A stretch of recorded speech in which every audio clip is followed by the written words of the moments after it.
with the second day of our international conference on literary translations, trends, voices, cultural identity, and reframed realities.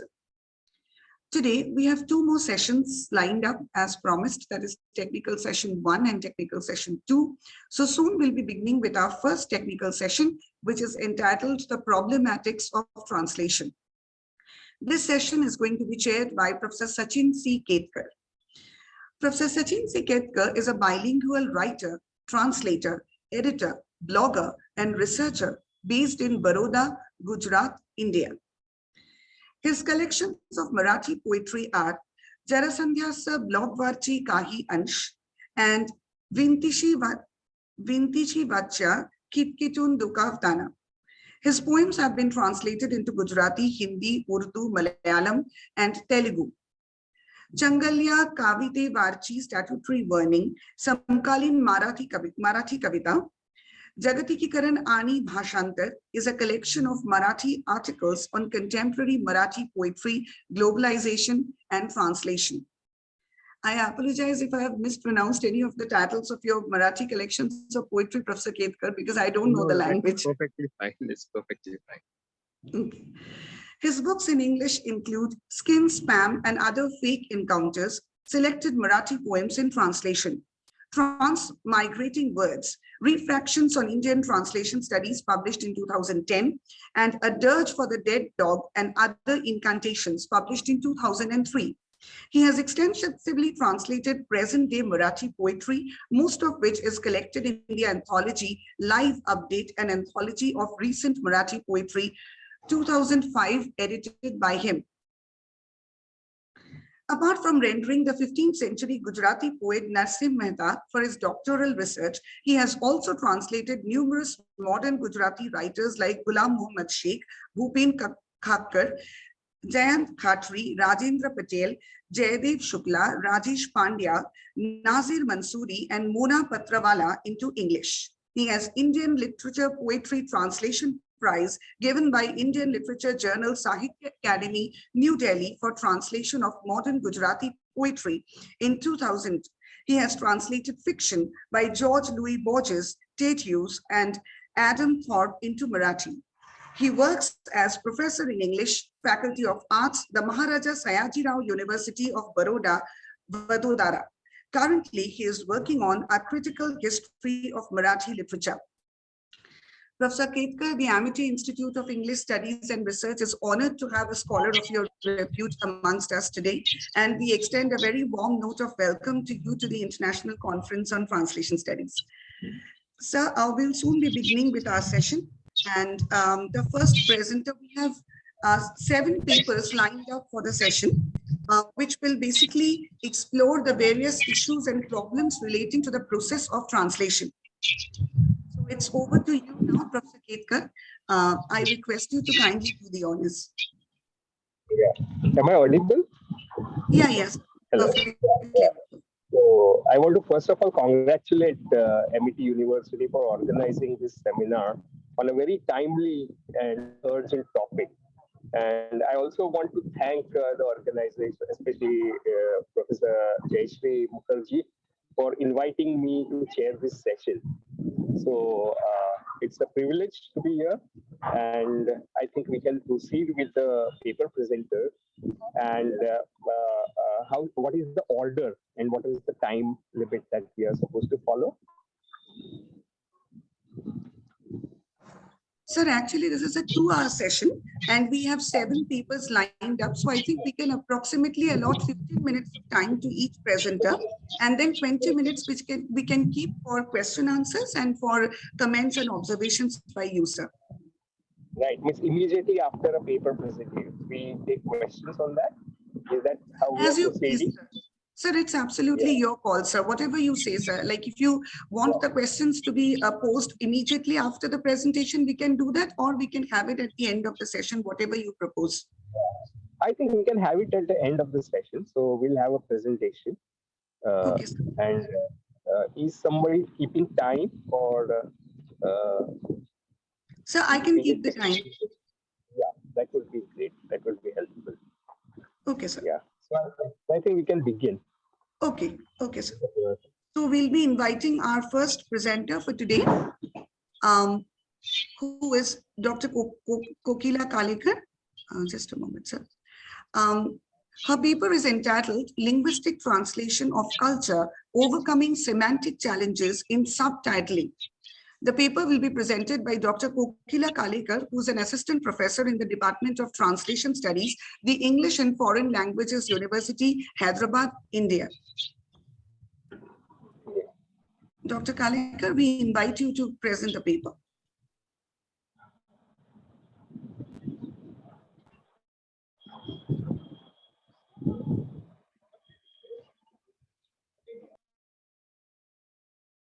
Ma'am, you are muted. You need to unmute yourself. Okay. Thank you very much. Yeah, ma'am. Now you're perfectly audible. Is my screen visible? Is my screen visible now? Yes, ma'am. Yes, ma'am. Okay. It's visible and am I audible? Yeah, yes. I'm audible. Yeah. Okay, thank you much. And Professor Sachekar, nice to see you people here. And today my paper is about. Okay, now is it clear? I hope it is clear, right? Yes, ma'am. So my paper is linguistic translation of culture and overcoming semantic challenges in subtitling. Going by the definition of translation, like as we see that Susan Bassnett says that although translation has a central core linguistic activity, it belongs to mostly semiotics. Then she goes on to say that although the notion stressed by narrowly linguistic approach, that translation involves transfer of meaning contained in one set of language science system, but it is beyond that. It is it also, I mean, it involves a whole set of extra linguistic criteria. Then coming to language, Edward Sapphire, as quoted by Susan Bassnett, he says that language is the guide to social reality, and no two languages are ever sufficiently similar to be considered as representative as representing the same social reality. And the worlds in which different societies live, they are distinct worlds and not merely the same worlds with different labels attached. And Sapphire's thesis is endorsed by Benjamin Lebo and Lotman. And Lotman describes literature and art as secondary modeling systems, whereas which are derived from the language, which he calls as the primary modeling system. And then Lotman stresses that no language can exist unless it is steeped in the context of culture, and no culture can exist without language, natural language at its center. And then Susan Bassnett finally, she says that language is the heart within the body of culture, and it is the interaction between the two that results in the continuation of life energy. And she goes on to say that just as a surgeon operating on heart cannot neglect the body which surrounds it, so the translator also cannot neglect the culture as such. And then I mean, who is if he tries to do that, and if he tries to treat the heart, that is the language, then he does, I mean, neglecting in isolation of the culture, then he does that at his peril. And now, I mean, coming to my topic, this is like people generally believe that translation is a very easy task, but only when you sit to translate, then you know what are the challenges. And I would say that translators are challengers who, although I mean many people, they say that it is especially the literary translation is untranslatable, but still they take it as a challenge, and they do come up with some way or the other. And another thing is like translation itself is a difficult task, but that too, I mean, translating culture because of the lack of adequate corresponding words, it's very difficult. And but still, I mean, subtitling culture is more difficult, because in a written translation, there is always the scope that the translator can give endnotes, footnotes, or something like that in order to explain certain cultural things. But in subtitling, there is no scope, like, which is because it is restricted by space and the time within which the dialogues have to be rendered. So subtitling a culturally loaded text is like walking on a double-edged blade, which the subtitler has to face. The dual challenge of translating culture and dealing with restrictions of time and space involved in the audiovisual medium makes it more twice tougher. So the case studies which I have taken up are TV series which are streamlined on Disney plus Hotstar, the most popular ones like Anupama Pandya Store and Ye Rishta Kya Kehlata, and these are all like they are set in Gujarati, Rajasthani, and Marathi culture. And if we look at those things, like how, like, semantic challenges of translating culture, which is manifested in the form of customs or beliefs, values, and celebration of festival and marriage ceremonies and all, how they are translated, how they are subtitled in that way. I've taken a few words here and there. We can just have a look at it. Going by the greetings, they say the different kind of greetings are there, especially in Gujarati. They will say Jai Shri Krishna or Jai Somnath. So these kind of, although they have some cultural significance, according to the belief system of whoever believes Krishna or Somnath, they will greet each other in that way. But when you look at the subtitles, they are simply using greetings. So they are not using the same words as it is. Unfortunately, I couldn't take any. I tried taking some screenshots, but because of some maybe some what you say, intellectual rights and those things, I'm not able to present here. But if anybody watches the series, they can see it. I couldn't even download the subtitles. They are very much available on the on screen, but screenshots are not there, or maybe we have to take shots from other device. That was not possible for me. So I'm just giving examples here.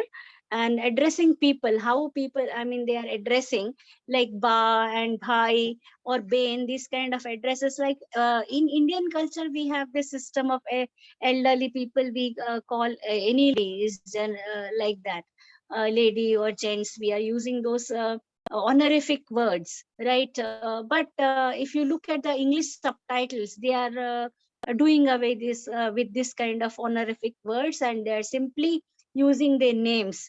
And before, of course, like they are writing Mr. so and so or Miss so and so, Mrs. so and so, like that. So they are doing away with this. Maybe perhaps going by their English audience, right? If at all, if these TV series are watched by some international or some people who know English, for them perhaps ba and bhai might be difficult to understand. And there is no scope also to give this kind of explanations. So perhaps that's the reason why they are simply translating into Mr. so and so, Mrs. and all that. And coming to the festivals, if you see that, if you watch the TV series, whenever there is some festival, the TV series also will show that festival, whether it is Ganesh or Deepavali or Dashera, whatever it is. So that way they are, and especially like there are certain festivals like Ghangor, which are celebrated in Rajasthan perhaps, or Karwa Chauth. Of course, Diwali or other things are there, but these festivals are particularly celebrated there. So those things are also there. Either only rarely they are using the transliteration as such, because using transliteration, there is no other way to give explanation about that in subtitling. So only here and there they are using transliteration, like especially when they are using the word Khangor like that, or otherwise Karwa Chauth. But the fasting and all, and there is some shagun which has been done in some kind of rituals, right? Or tilak. So those words are all maybe we can say generalized. So in the say, okay, put they'll say or fere, to go around. So what is happening is they are trying to do some sense for sense translations. They are simply using sense for sense translations. And another thing is like shagun apsakun, like belief systems. When it comes to belief systems, so I just watched one. There is one character in one of the series in this Pandya store. So there, what is happening is like this character, she feels that he is a panoti. So that belief of somebody being panoti. So unlucky, they are saying the okay. They are, that's how they are translating it. Sense for sense, unlucky or omniscious, this kind of things. So the very when you listen to the word panoti itself, it is so painful for the person who feels or who is made to feel that that person is a panoti. So that I feel that that emotional trauma which is attached to those kind of words are is lost.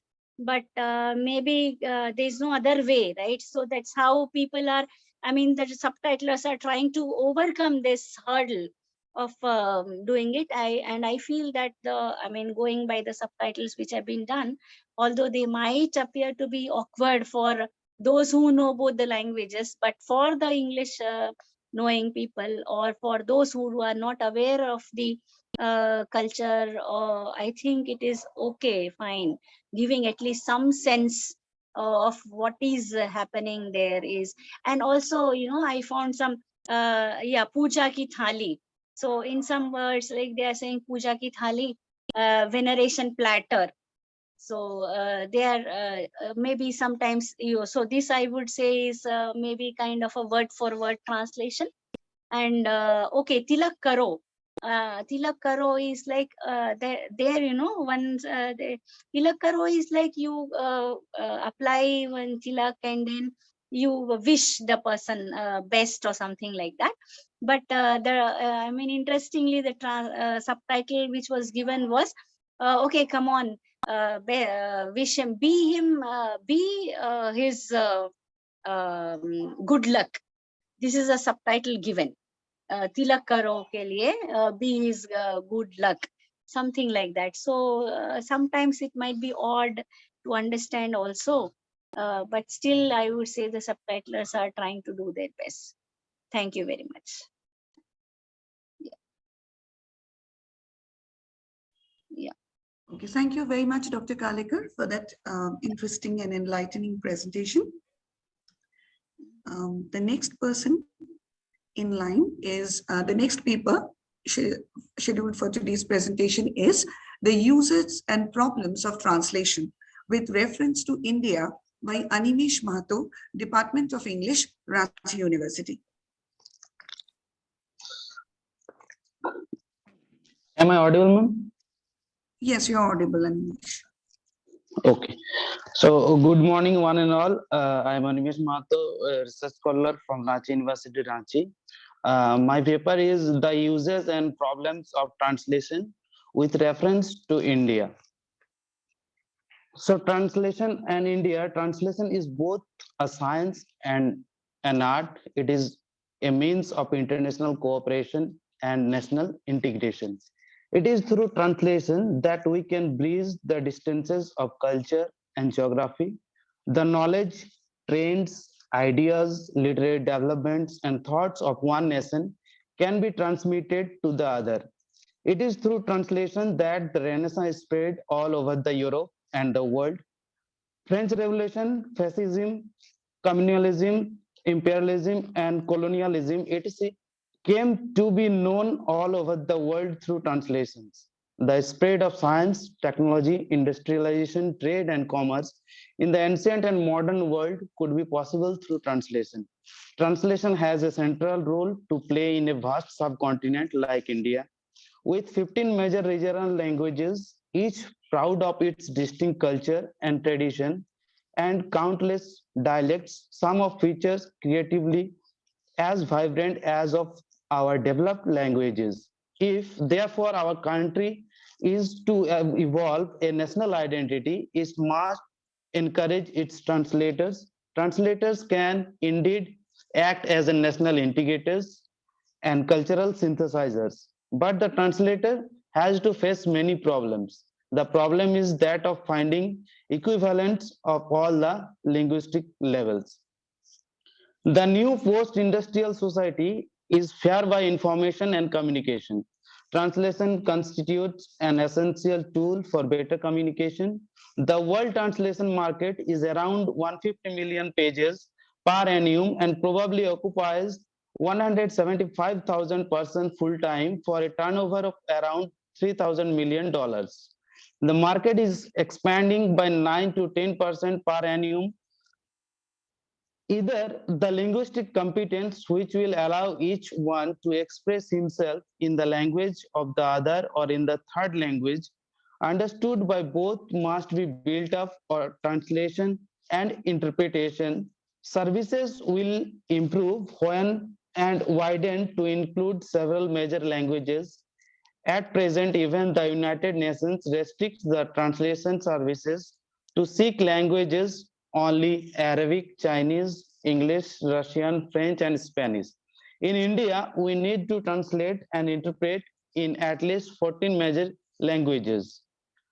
Next, to the two theories of translation. Translation until the 20th century has been attempted and studied in haphazard manner.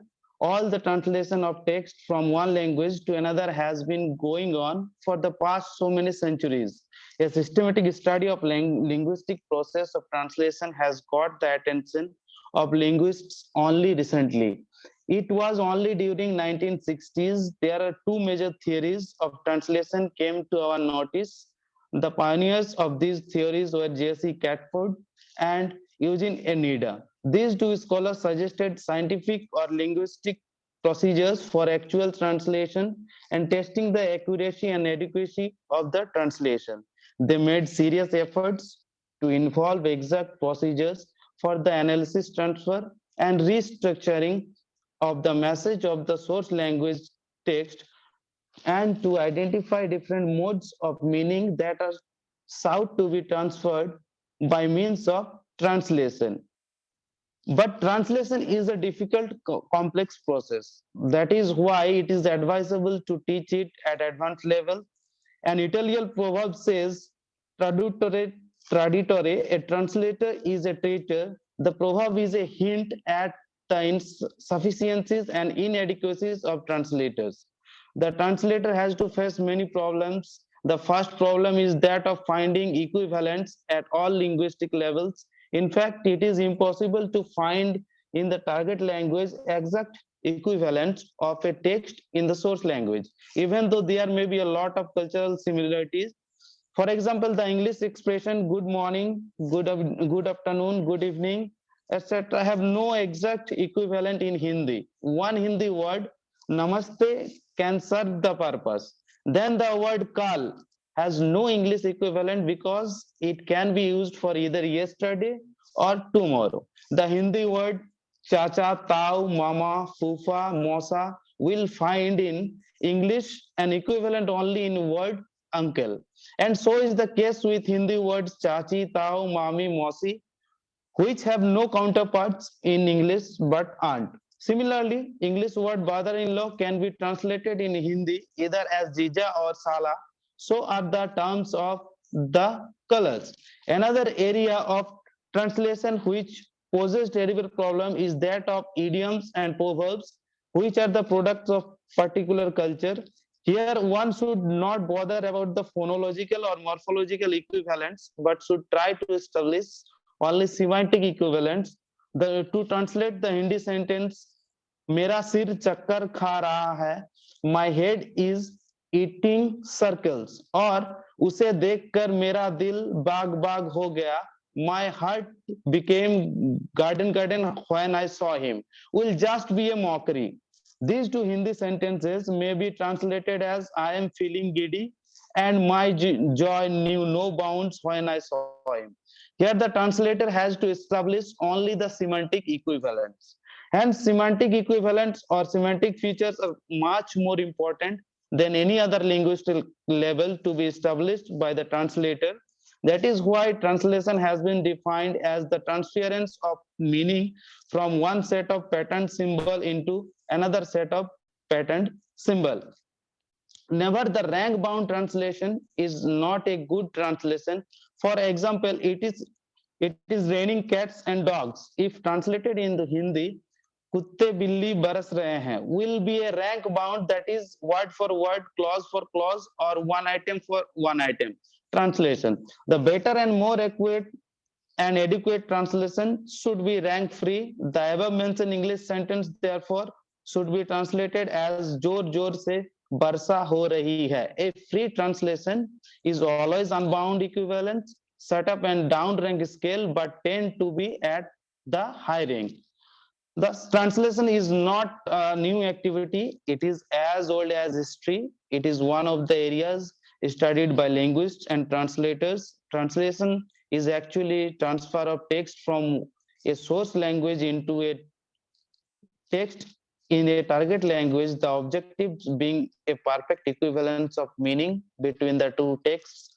The translator consists in transposing a message and not in carrying out a word for word transfer. In order to transfer meaning from a source text to a target text, translators have to train, they need up-to-date dictionaries, terminologists will have to produce terminological files for various areas of knowledge with the help of terminology centers. The collective wisdom of the scholars in a given field must be made available to the translators, but all these difficulties can be overcome if the translator is careful and has the mastery of two languages, that is source and the target, has enough faith in himself and a verbal skill and imaginative suppleness. Thank you.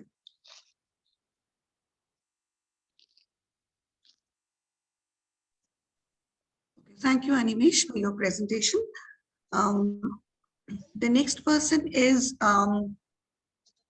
Shweta Kumari Jha, but I think Dr. Shweta is having some problem in connecting because she's not available over her phone also, and she has not joined the session as far as I could see.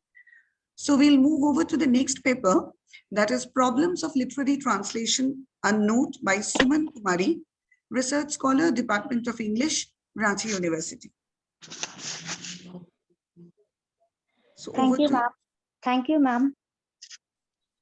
My voice is audible or not? Yes, you are audible.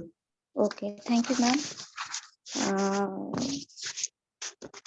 I'm Suman Kumari. I'm doing my PhD from Ranchi University. The title of my paper is Problems of Literary Translation, a note. Today, translation is becoming more and more important because the distances between peoples and nations have been reduced by science and technology. Peoples are coming closer together with the help of translation. Without translation, one country will not be able to understand the language of other. Generally speaking, association means the rendering of a literary work from one language into another. It is the finding out of linguistic equivalence between the source language and the target language. An ideal translation is matching of phonological, morphological, syntactic, and semantic equivalence. As we all know, literary translation is the translation of creative and dramatic prose and poetry in other languages. This includes the translation of literature from ancient languages and the translation of modern fiction so that it can reach a wider audience. In literary translation, we have translation of novels, short stories, film texts, songs, poems, ballads, literary and critical articles, magazines, advertising materials, etc. But translation is not an easy job. The major problems of literary translations are translation without changing the original tones of the author, culturally specific expressions, play on words and tongue twisters, dialects and slangs, translating language structures, to edit the translated books, etc. Translation until the 20th century has been attempted and studied in a haphazard manner. Although translation of text from one language into another has been going on for the past so many centuries, a systematic study of the linguistic process of translation has caught the attention of linguists only recently. Uh, tra- uh, Controversy has raised over the issue of the possibility of translation. The pursuit believe that poetry is essentially untranslatable. In P.B. Shelley, in his A Defense of Poetry, used the metaphor of a delicate flower demolished in any endeavor to rationally unravel its mystery. It were as wise, he says, to cast a violet into a crucible that you might discover the former principle of its color and order, as seek to transfuse from one language into another the creations of a poet. Robert Frost reinforces the same idea when he says that poetry is that which is lost in translation. Several others have also highlighted the unbridgeable gaps between any poem and its translation. What's most difficult to render from one language into another, observes Nietzsche in Beyond Good and Evil, is the tempo of its style, a point endorsed by Raja Rao in his preface to Kanthapura, where he talks about the tempo of Indian life. John Middleton Synge underscores another element which makes every translation a vain endeavor. A translation is not translation unless it will give you the music of poem along with words. If therefore our country has to evolve a national identity, it must encourage its translation. Translator can indeed act as national integrators and cultural synthesizers. In countries where education is imparted through mother tongue, translation are needed to bring home the advancements in various fields of knowledge made in other countries and languages. But the translator has to face many problems while translating from source language to target language. But apart from all these difficulties, he can overcome if he is careful and has the mastery of the two languages, that is the source language and the target language, and has enough faith in himself and enough verbal skill and imaginative suppleness. What is needed is a sort of sympathetic identification with the original writer or poet. His act consists of finding not merely linguistic equivalence, but also a kind of super transcreation. But he should not forsake his fidelity to the original, but should remain faithful to his master. Let him soak himself in the origin, feel its feelings, think its thoughts, and his end product will be truly rewarding. Thank you.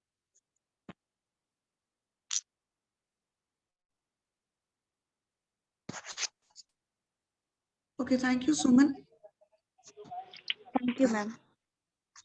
The next paper that we have for presentation is an evaluation of Catford's theory of translation by Raina Imran, research scholar, Department of English, Ranchi University. Raina, please go ahead with your presentation. Yeah, good afternoon, everybody. This is Raina Imran from Ranchi University. I'm a research scholar. My topic is an evaluation of Catford's theory of translation. First of all, I would like to say a few lines about J.C. Catfords, who is a Scottish linguistic and phonetician of worldwide renown. He was the first who has given a scientific analysis and the theory of translation. He has proposed the theory in collaboration with A.K. Halliday. The name of the book was Categories of Theory of Grammar. Catford has profounded his theory in his book, A Linguistic Theory of Translation. Theory of translation must draw upon a theory of language. Means that if we have a theory of translation, it should be drawn from a theory of language. Language generally a linguistic theory, which concludes his first chapter with the remark that the linguistic theory of translation is essentially the one which belongs to the applied linguistic. The aim of my paper is to throw some light on the concept of Catford's theory of translation. Basically, in translation, meaning is not transferred; it is only substituted. Means that he said in his theory, the main conclusion of his theory was that translation is neither a transference nor a transcoding of meaning, but rather it's a substitution of meaning. The main thrust of my abstract is that J.C. Catford in his book has said a linguistic in his book, that is a linguistic theory of translation, defines general linguistic, descriptive linguistic, comparative linguistic, institutional linguistic, and applied linguistic in the manner that follows. The first one is that general linguistic. A general theory of how language works. It provides categories which are applicable to all branches of linguistic sciences, including phonetics. Second one, descriptive linguistic, which is an application and extension of general linguistic category to the description of particular languages. Third one, comparative linguistic, which is an extension of descriptive linguistic, which establishes relations between two or more languages, which when the language are separated in space but not in time. It is a synchronic linguistic. When they are separated in time, it is diachronic comparative linguistic. Third one is that is the comparative institutional linguistic, which gives a general field of linguistics, includes the theory of language varieties. Language varieties are dialects, registers, styles, modes, and so on. Fifth one is the most common one, that is the applied linguistic, is a term which is used to cover all applications of the theory and categories of general linguistic, which go beyond the elucidations of how language works, the description of a particular language or languages for their own sake. Catford makes the following important statement in his book, A Linguistic Theory of Translation. Translation is the replacement of textual material in one language by equivalent textual material in another language. And the second one, a textual translation equivalent in any target language from text or portion of text which is observed to be equivalent of a given form, text or portion of text. Translation rule is a extrapolation of the probability values of textual translation equivalences. Textual equivalence is different from formal correspondence. A formal correspondence in any target language category which may be said to occupy as nearly as possible the same place in the economy of the target language as the given language category occupies in the language. Meaning in the total network of relations entered into by any linguistic form, text, item in text, structure, element of structure, class, term in system, or whatever it may be. The various formal relation into which a form enters constitute its formal meaning. The range of situational elements which are found to be relevant to a given linguistic form constitute the textual meaning of that form. In translation, there is substitution of target language meaning for source language meaning, not transference of source language meaning into the target language. In transference, there is an implantation of source language meaning into the target language text. In total translation, source language and target language text or items are translation equivalents when they are interchangeable in a given situation. Translation equivalence occurs when an source language and a target language text or items are relatable or at least some of the same features of substance. Okay, I would like to say something about the kinds of translation. Catford broadly classified translation in terms of extent, level, and ranks of translations. In terms of extent, he makes a distinction between a full and partial translation. In full translation, the entire text is submitted to the translation process. That is, every part of the source language text is replaced by the target language text material. He regards total translation as a misleading term, for total translation is a replacement of source language grammar and lexic by equivalent target language grammar and lexic, with consequential replacement of source language phonology, graphology by non-equivalent target language phonology, graphology.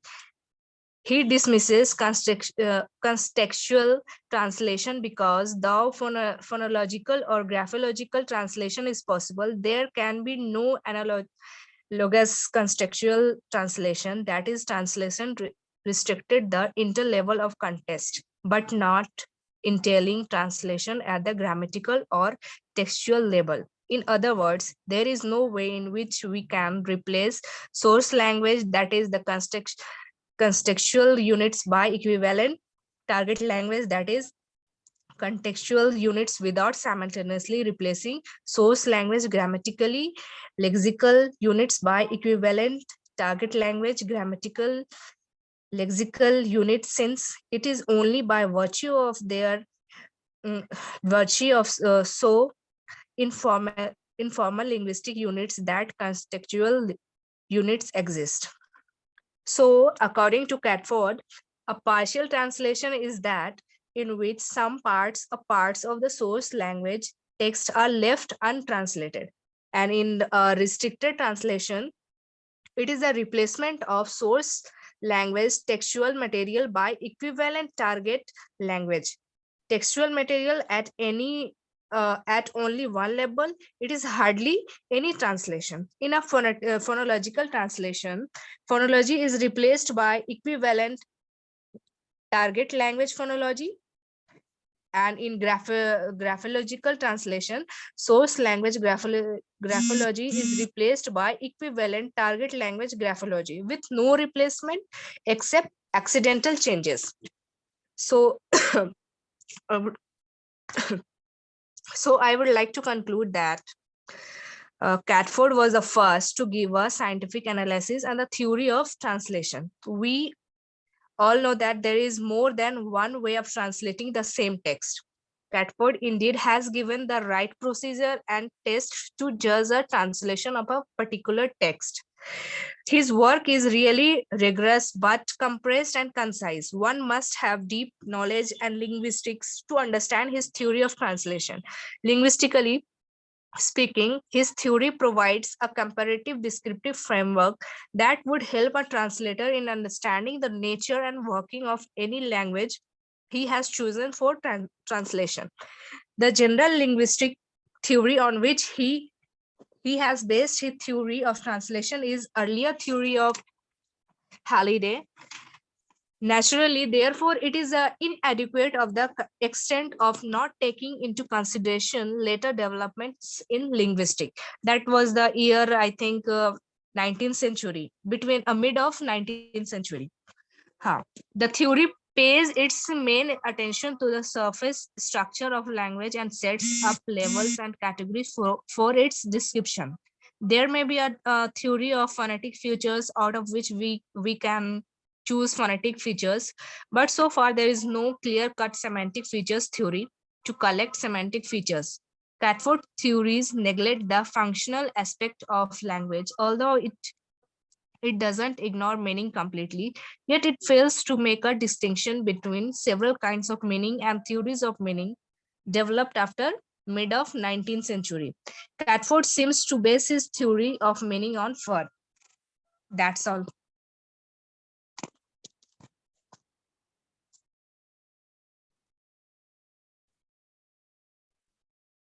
Okay, thank you. Thank you. Thank you, Raina.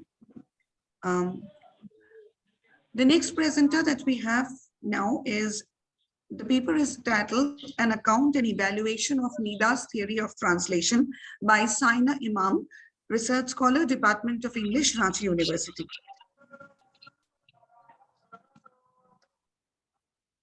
Thank you, ma'am. Am I audible? Yes, you are. Good morning, everyone. I am Saina Imran, a research scholar doing my PhD from Ranchi University. My theme is an account and evolution of Nida's theory of translation. Let me give a little information about translation. Translation. Translation is a communication of meaning of a source language text by means of an equivalent target language text. The English language draws a terminological distinctions between translation and interpreting or signed communication between users of different language. Under these distinctions, translation can begin only after the appearance of writing within a language community. My author is Eugene A. Nida. He was an American linguist who developed the dynamic equivalence Bible translation through one theory and one of the founder of the modern discipline of translation studies. In Nida's book, The Theory and Practices of Translation, he defined the translation as translating consists in reproducing in the receptor language the closest natural equivalent of a source language message. First in terms of meaning and secondly in terms of style. Nida propounded his theory of translation in his essay, Science of Translation. Now comes to the three process analysis involving three different set of features. The grammatical relationship between constituent parts, the referential meaning of the semantic unit, and the connovation values of grammatical structure and semantic units. Grammatical analysis aim at analyzing the SL text into its kernel or near kernel sentences and then finding out how they are related to one another. Thus, all the grammatical relationships between constituent parts are expressed clearly without any ambiguity. Nida also suggested the use of other semantically based model of grammar for grammatical purpose. For instance, these developed the Charles Fillmore, Halliday, and Langdiers, in which roles of participants, as stated in terms of cases, constitute effective instruments for describing the relations between the major semantic carriers of the message. Whereas Catford's approaches it analytic, Nida approaches is intuitive. His theory falls between framework of transformational generative grammar and componental semantic with an additional suggestion as to the use of the case grammar propounded by Fillmore and Langton and the semantic grammar propounded by M.A.K. Halliday to make the framework more comprehensive. Excuse me. Here, Nida made the following statement during his discussion on the science of translation in the essay. Translating is basically not a process of matching surface form by rules of correspondence, but rather a more complex procedure involving analysis, transfer, and reconstruction. The process of analyzing involves three different sets of features. First, the grammatical relationship, constituent parts, the referential meanings of the semantic unit, the connotation values of the grammatical structure, and the semantic units. First, a text has to be transformed from the surface structure by underlying kernel or core structure in order to capture all the grammatical relation in it. Our choice of modes for translation must be dedicated essentially by their practical unusefulness and their explanatory power. Meaning of items is delimited by means of syntactic structure and semantic structure. In transferring the referential content of the message, one is not concerned primarily with exact words of exocentric unit, but with the center of exponent. In fact, one does not really translate word, but bundle of componential features. By transferring on the kernel or near kernel level, one is least likely to distort but the message of SL text. Now comes to the conclusion about Nida's.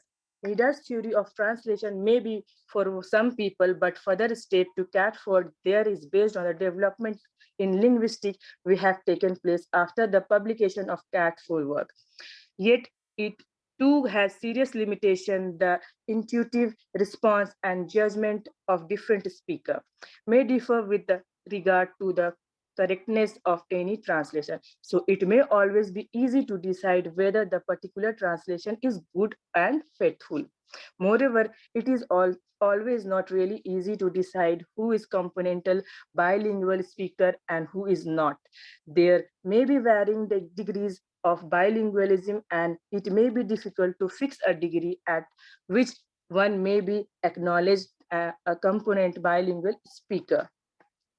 So it is not easy task as it involves an ability on the part of critics to make a minute stylistic analysis of the SL and TL text and compare them with a view of ascertaining their equivalence in this respect. That's all for today. Thank you.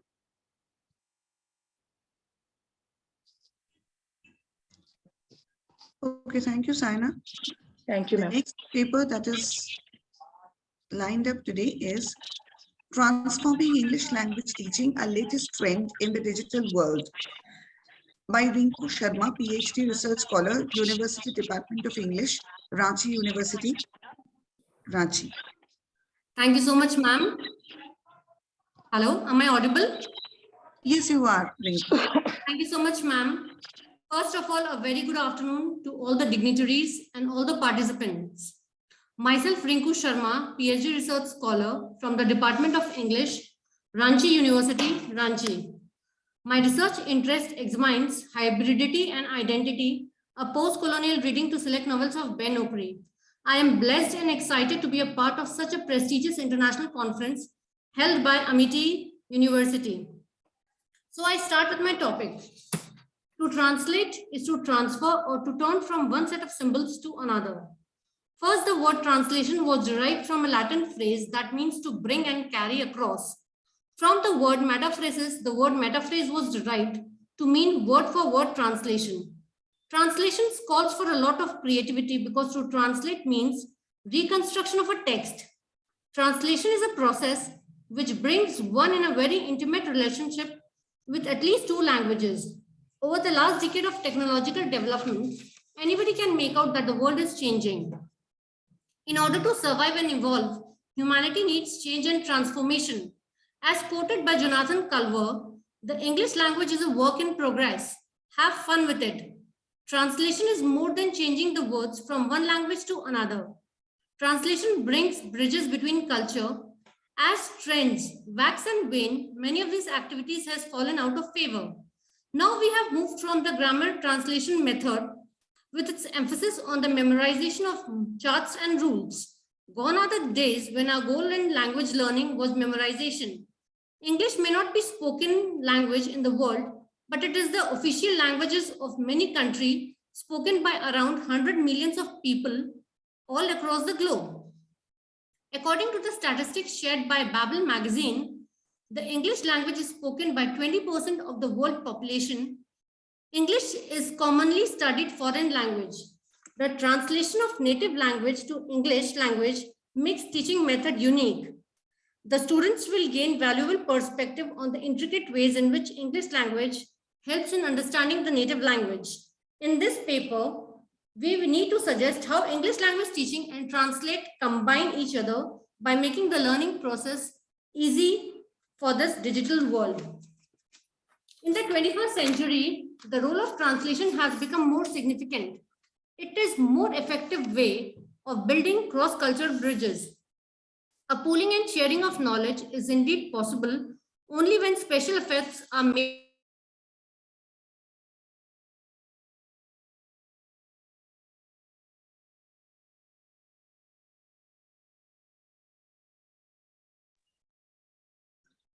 Rinku, I think you are not audible. Hello? Yes, yes, we can hear you now. Yeah. In the 21st century, the role of translation has become even more significant. It is most effective way of building cross-cultural bridges. A pooling and a sharing of knowledge is indeed only when special efforts are made to cross language boundaries. The best tool employed for this purpose is translation, which seeks special attention in our multilingual context. Increasing translation practices is bound to create sensitivity to the massive cultural reservoir lying in others' language, thus leading to the inculcation of respect for the other, in addition to evoking curiosity to know the language that contains such culture.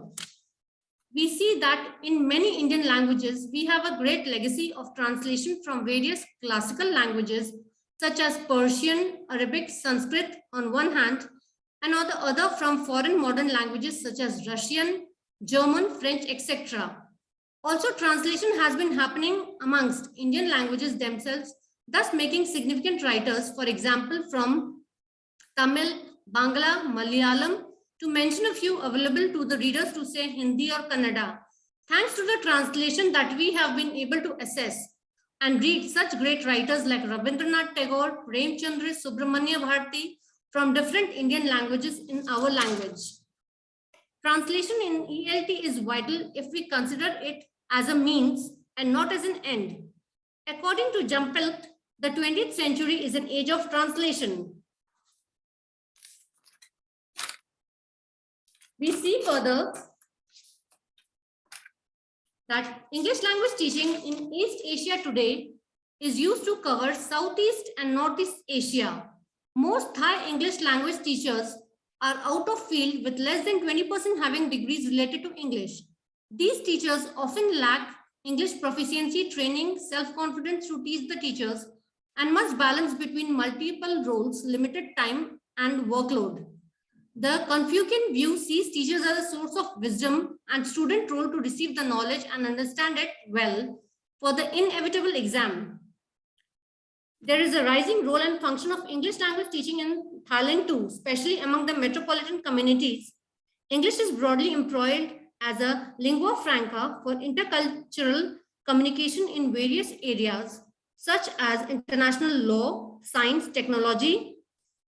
In 2003, the Malaysian government announced the policy of teaching English in content subject, mathematics and science in primary and secondary school to try to address concern over the poor result that students are attaining in English language examinations and to position Malaysia so that it can compete in the global market.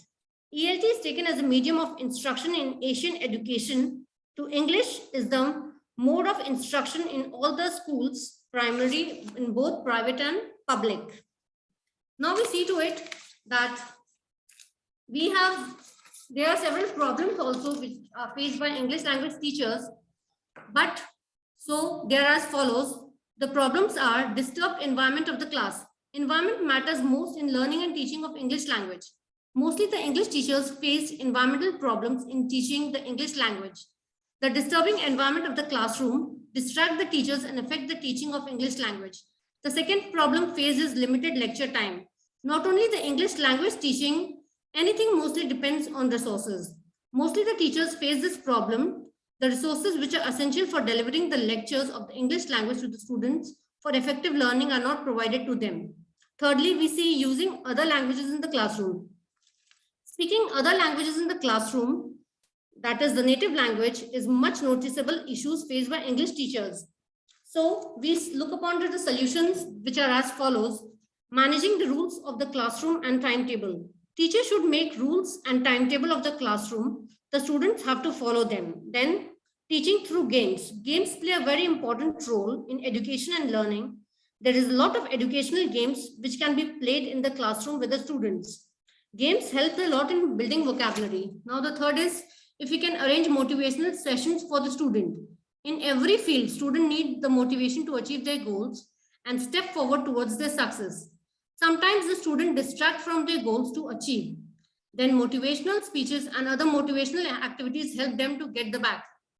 Thus, to wrap it up, I will say, thus, translation in English language teaching is very much needed in the world today. Our multicultural and multilingual world is at a place where it is demanding a clear and efficient communication between language and culture. When ELT goes hand in hand with translation, not only one is able to reach more people than ever revised, but also will be able to connect with them in a more effective level through the power of translation. Thus, we are forwarding towards a foreseeable future that trends will likely to continue to accelerate. कहते हैं सफलता हासिल करने के लिए संघर्ष करना जरूरी है, सिर्फ सपने देखने से मंजिलें मिला नहीं करती. So, if we forward our hands of English language teaching and translation when it complements with each other, making learning easier in this cybernetic world, and following the well-known quote by Abraham Lincoln, the best way to predict the future is to create it. Thank you so much.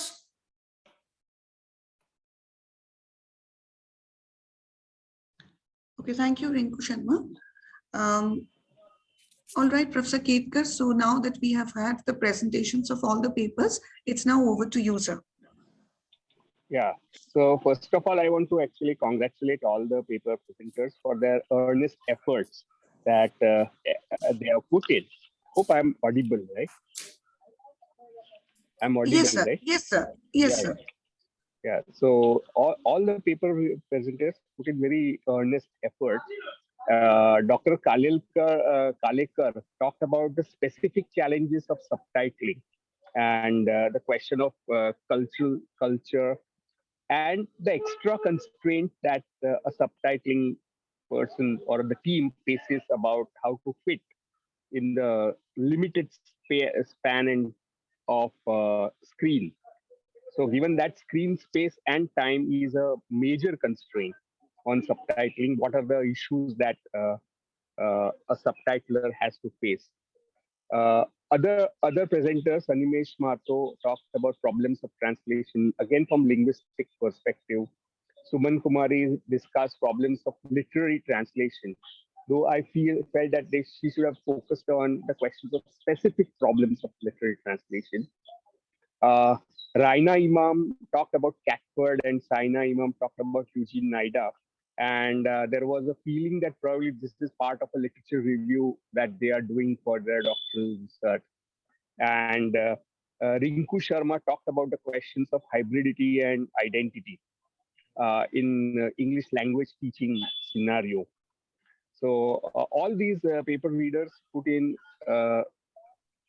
earnest and sincere effort. However, what I felt was lacking was certain kind of critical interrogation of some of the classics of the linguistic approaches to translation, like Catford and Nida. And the frames and the ideas that Catford and Nida and the questions of equivalence have to be interrogated, because we at the current juncture attempt to go beyond the notion of equivalence and identity. And so to remain within the paradigm of identity and equivalent transfer, I think is a reason why many of these problems would crop up in the first place for a translator. So as Dr. Kokila Kalekar suggested, we move towards the semiotic interpretative framework, or maybe more pragmatic oriented framework to understand what happens in translation. I think we are moving beyond the notions of equivalence as established by Nida and Catford and others. So many of the problems, many of the assumptions that are, I think, reason why we have many problems of translation. And one of the assumptions, as I see it, is when you base your idea of equivalence itself on the notions of essence, spirit, soul, which go back to the classical paradigm of Western thought in Plato and Aristotle and others, it creates a problem. But if you start looking at translation as interpretation, then many of these problems should disappear, because the only problem that a translator faces is lack of equivalence at several levels in several ways. So instead of considering this challenge as a lack of equivalence as a problem, maybe it's an opportunity to interpret a text in another language. And once we start looking at translation as interpretation and transformation rather than just transfer of something from A language to B language, I think many of these problems would disappear. Uh, However, in all these papers, also some of the things that were need to be emphasized and people have not done it is the question of politics of language, English language. And when we say we are translating into English, we have to ask ourselves, which English are we talking about? Are we talking about Indian English and Indian audience? Then many of the problem may disappear. But if we intend our audience to be, say, for example, the native speakers of English based in what Braj Kachru calls the first circle of English language, then you will have additional challenges. So we have to take on board the question that there is no one English into which we translate.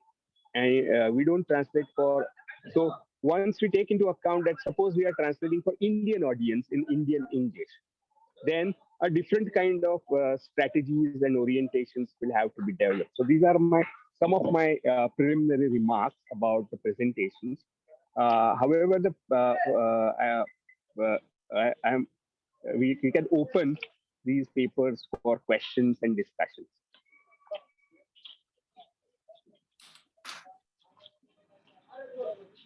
So if there are questions Yes, to so the specific floor is papers, now open for questions. Yes. So you can either post it in the chat box or you can post the questions directly to the presenters.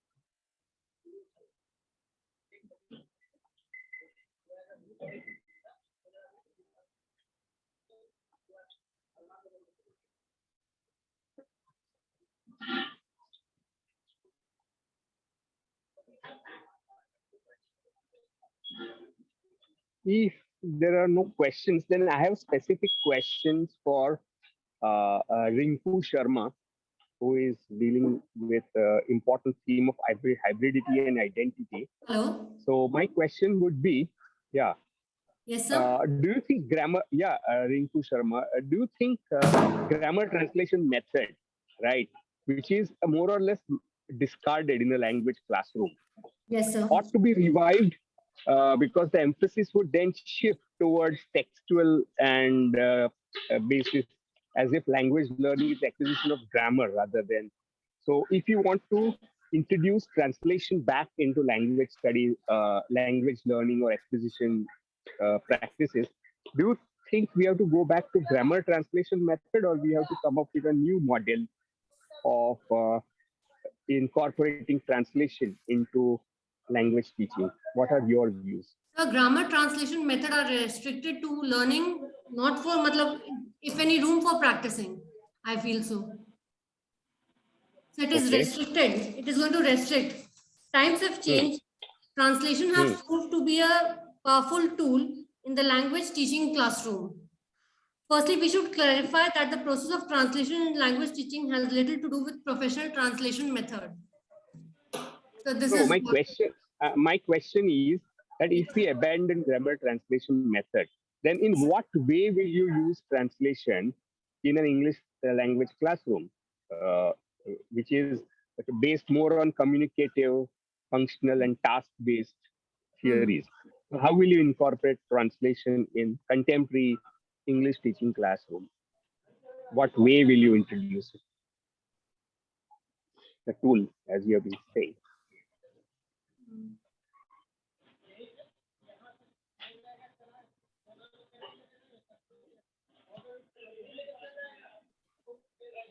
Sir, please help me out with this. No, because this is the question that even I faced, not because you are working on it. So I was curious because once you are including functional English or communicative English, then the approach to translation has also to be functional and communicative. Yes, sir. rather than structural and grammatical. So, how will you then, will you give tasks based on maybe role plays, task based tasks which involve translation? Is that how you will proceed? Yes, as a task based would be a better thing, actually. So, And what kind of tasks do you think will be useful? sir, helping, taking classes and so please enlighten me with your knowledge. I'm stuck. I think this is your research project. So your research project, as it proceeds, they have to spell it out, the question. So right now you may not have answers to this, but as you proceed in your project, then you will have to spell these things out. That in what specific ways will you incorporate translation in a contemporary language classroom, Okay, sir. and whether it is useful at all or not. You will have to maybe also prove, maybe through quantitative methods, that these are the results before administration translation based strategies, and then you may give them translation based strategies and see after administration whether they are effective at all or not. So I think you will have to prove your claim that you have made a claim that they are very useful, is an important tool, but then you will have to prove it and also specify how you will go about it in your research. So definitely I'll give it a try and I'll do it. Yeah. Uh, I have also a question for Saina. Thank you, She sir. talks. Yeah. Thank you. Thank you. My question is, what is your take on the question of equivalence effect, Saina? The idea that I think Eugene Nida floats.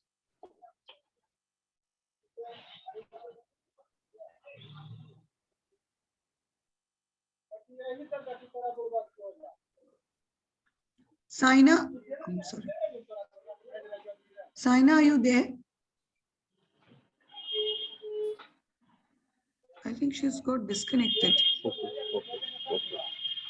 So if there are more questions, we can take it now.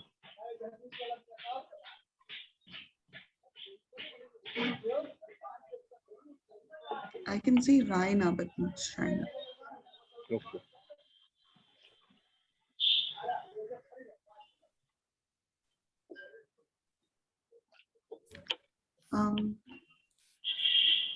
So you're encouraged to ask questions. If anybody wants to ask any question to any of the presenters, they're welcome.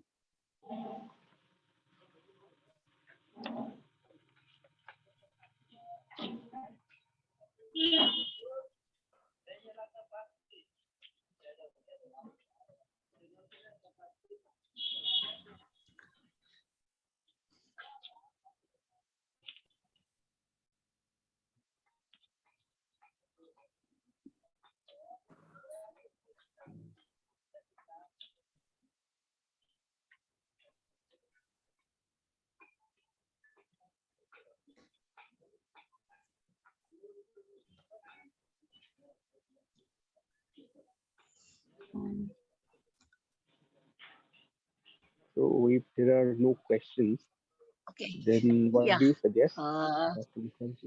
Yeah, no, I have seen that there are no questions. Dr. Jayashree, can I mean, yeah. Yes, ma'am. Yeah, I mean, I just wanted to reflect on my own paper and maybe ask sir. Yes, ma'am, sure. You can go ahead. Yeah, because Yeah, no, yes, sir. I actually like So, your efforts. yes. Yeah, and I Yeah, think yeah. somewhere down the line It we was need to only make an a distinction about with, Yeah, for yeah, example, common problems of interpretation. Right? What would "ba" mean Yes, in English? Is not specific to that's true. subtitling. It would be also That's part of other translational activities.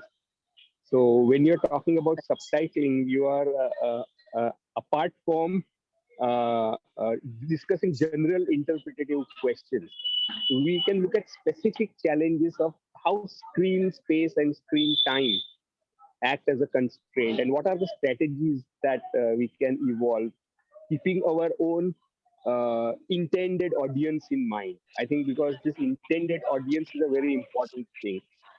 What is meant by bar may be understood by an Indian audience, as you rightly pointed out, but it may not be understood by an American. So, are we subtitling it for an American audience or Indian audience? Is also in many ways problem that we face as a translator, not necessarily subtitling. So there are many That's problems which are core problems to translation, but additional problems are given by the limitations of screen and space time, as you rightly pointed out.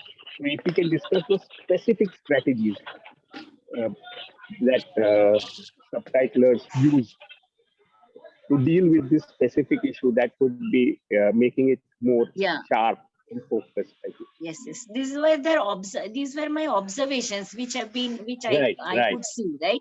Rather right, than right. prescribing certain strategies, Hmm, I just hmm, restricted for the present paper. I restricted hmm. myself to the observations. Maybe perhaps Right. we can just suggest. But the thing is like for the English speaker, I mean, if it is for the international audience, right? Maybe Hmm. for them, Mr. and Mrs. is okay, fine for them, perhaps. But the kind of relationships which we have, like when we are using the words ba and I mean bhai, calling somebody with some relationship as we have in India, that Yeah. particular, I mean, the emotional attachment which is there. And especially, I've seen for, I mean, for mother-in-laws, they will be using ba or something like that. So whenever a mother-in-law is, so whenever it is there, they are replacing it as with mother-in-law. So Hmm. the kind of the attachment, the emotional attachment which ba has or ma has, right?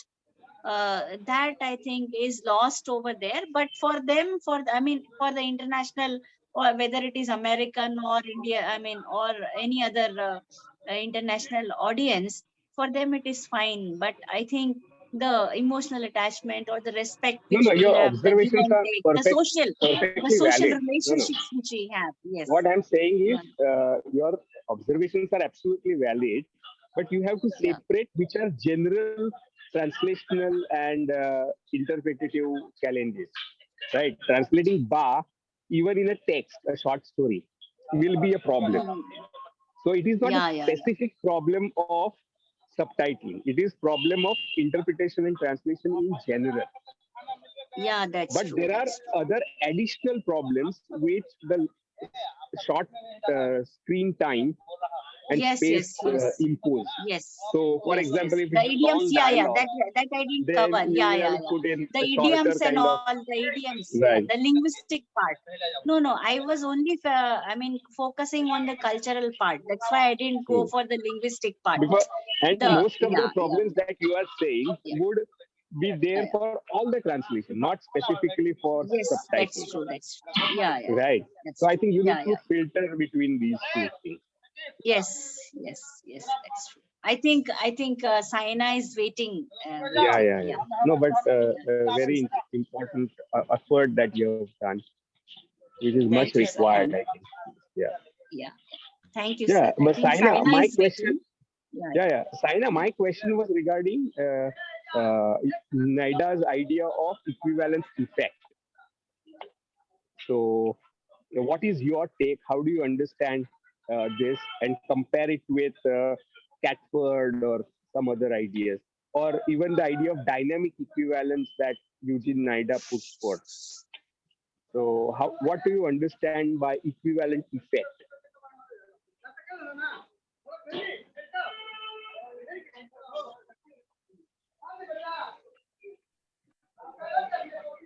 Saina, are you able to hear Professor Ketkar?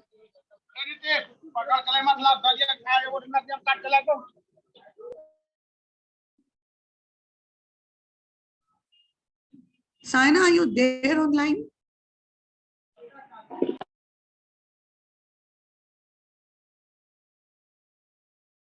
I don't know if she can hear us.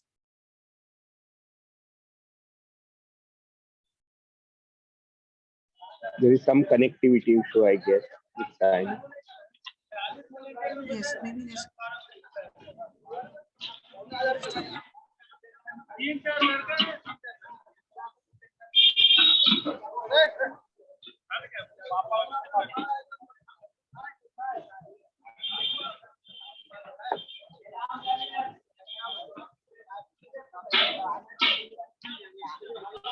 Naina, can you hear us? Yes, ma'am. Yes, ma'am. I'm yes. here only. Acha. Okay. Yes. So please answer Professor Ketkar's question. Okay, ma'am.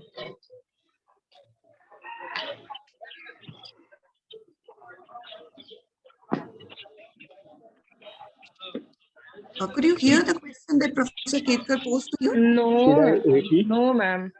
Actually, I just missed Okay. that. My question was about the idea of equivalence effect.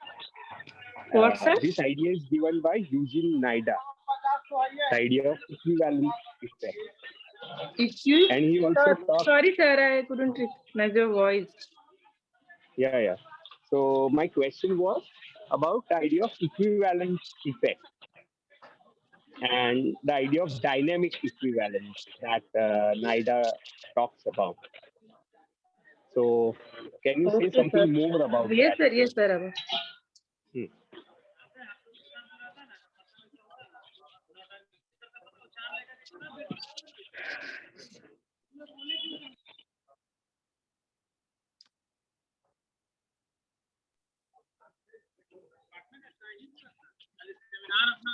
Wait.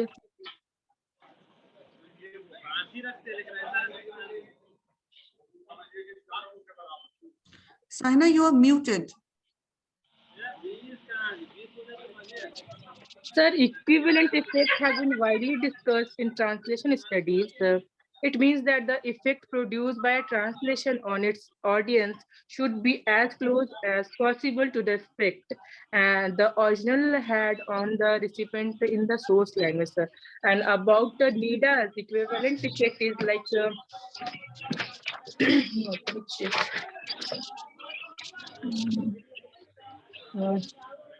his theory falls within the framework of transformational generative grammar and componental semantics, with an additional suggestion as to the use of the case grammar propounded by Fillmore and Langdon and the semantic grammar propounded by M.A.K. Halliday. And yeah. And what is relation between equivalence effect and dynamic equivalence? The dynamic equivalence is also a Just term. give me a while, sir. Yeah.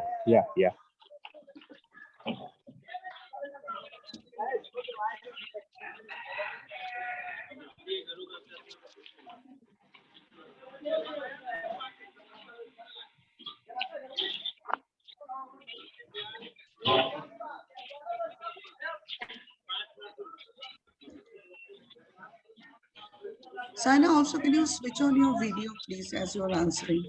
Okay, ma'am.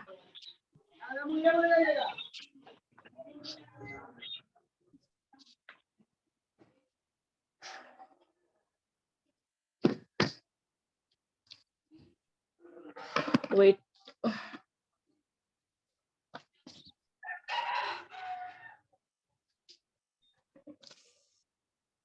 Hello, ma'am.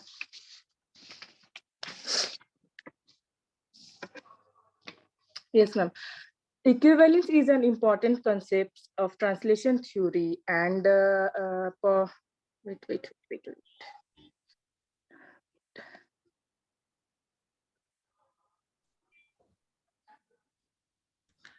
The Professor Ketkar is asking you the relationship between equivalence effect and dynamic equivalence.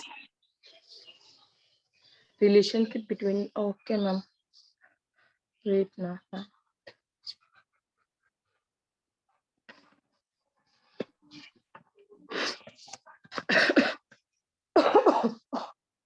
Actually, I'm having some throat problem. I'm sorry.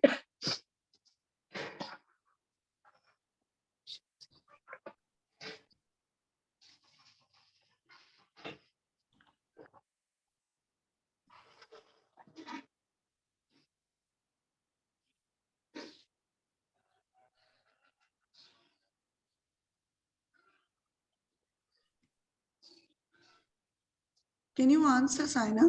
Yes, Do you ma'am. Yes. need more time? Yeah, just give me a little more time, ma'am.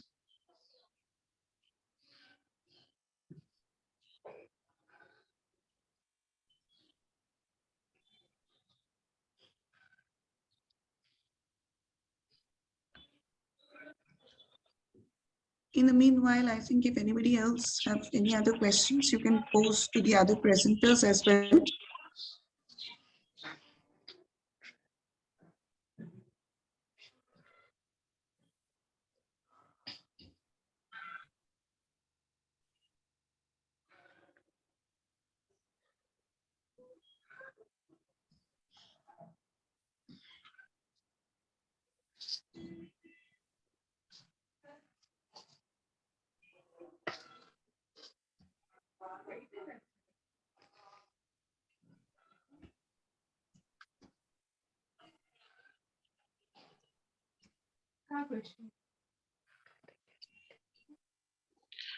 Ma'am, I have a question. Can I ask, ma'am? Yes, sure, Anish, you can go ahead. Okay, sir. Since you have mentioned grammar translation method, sir, I want to ask. I want to know actually, what should be the proper approach for a language teacher towards his or her students regarding translation in classroom teaching, sir? Yeah. Uh, I think this is a research question, and I feel that you will have to incorporate translation not in the traditional way as it was done in structural and grammatical methods of translation, which were conventional. So instead of that, translation can be brought in for explanatory purposes in a communicative situation, maybe. You may explain a role play in Hindi or meanings of the word in Hindi and maybe ask the students to use the English words. So I think instead of using grammar translation method, you can use a translation in a communicative and functional ways, task-based ways, as a supportive aid to maybe clarify and explain situations or tasks to the students. But you will have to insist on students using English rather than the first language which is used for explanation. So this is one way that I would think I could go about it. Rather than ask student to translate a passage as a task, I would explain them a game or a role play scenario or functional scenarios using the first language and explain the vocabulary aspect needed for that, and then ask the students to perform those role plays. I think that is how I would go about it. But again, this is all to be tested. So an ELT researcher will have to design research projects where you administer this specific translational tasks or translational components, and then test whether they are actually effective or not in a classroom situation using a questionnaire and all those methods. So that's what I think. I hope it helps. Yes, sir. Thank you, sir. Thank you very much, sir. Yeah.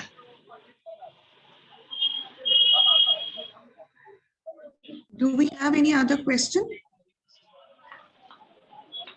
Does anybody else want to ask anything else to any of the presenters or?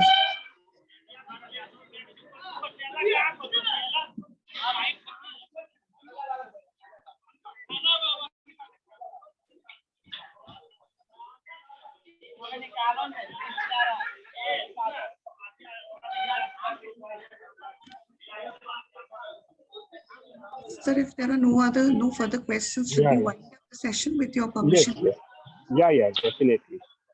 And Okay. thank you for Once again, allowing me to chair. Sir, I mean, the thanks is all from our part, sir. Sir, thank you very much. We thank you for your, first of all, for kindly consenting to be a part of our conference and also for valuable time and feedback, sir. Thanks a lot, sir. And we hope to find you once again, I mean, amongst us sometime. Yeah. So Anytime. Yeah. thank you very much, Thank you sir. very much. Thank Good you day. very much. Yeah. Okay, so So I'm we'll logging up. Yeah. lunch now. And our next session is scheduled at 2:30 p.m. Indian Standard Time. Okay, so we'll be meeting at 2:30 for our second technical session. Yes.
Okay, so welcome back, everyone. Welcome to the second technical session of the second day of the International Conference on Translation Studies, Literary Translations, Trends, Voices, Cultural Identity, and Reframed Realities. We have one more session lined up now. This session is entitled Translation Today, and this will shed light on some of the contemporary trends in the discipline of translation studies. The session will be chaired by Dr. Claudine Borg. Dr. Claudine Borg received her PhD in Translation Studies from Aston University, United Kingdom, and is a tenured lecturer in Translation Studies at the University of Malta. Her main research interests are translation process research, literary translation, translation revision, and translator studies. She has authored articles in journals such as Translation, Cognition and Behavior Across Languages and Cultures and Perspectives, and is the author of the monograph, A Literary Translation in the Making, a process-oriented perspective, published by Routledge in 2022. She is also a published literary translator. She currently serves on the executive board of the European Society of Translation Studies. A very warm welcome to the International Conference, ma'am. We are very honored to have you on board. Thank you, and thank you for inviting me to chair this session on literary translation. Yes. I really look forward to listening to all the presentations and Yes, to ma'am. the insights. Yeah.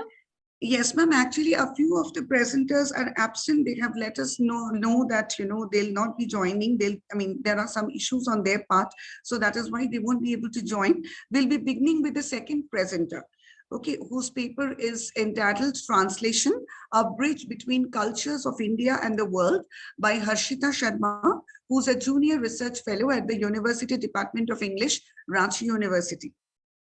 Okay, so we only have 5 talks, right? We have, ma'am, the 5th person has also let us know that he is not going to present. And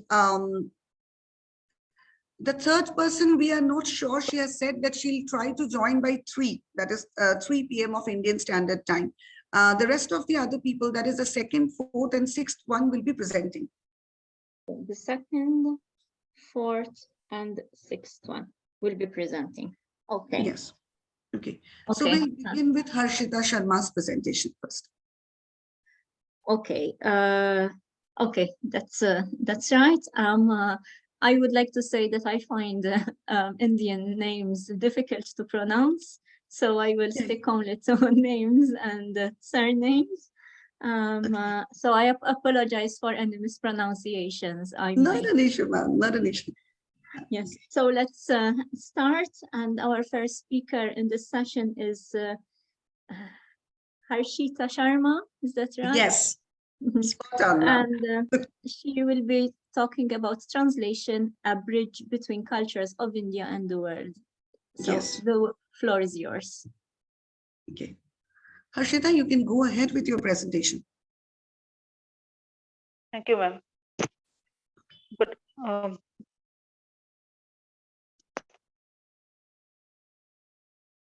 good afternoon, everyone.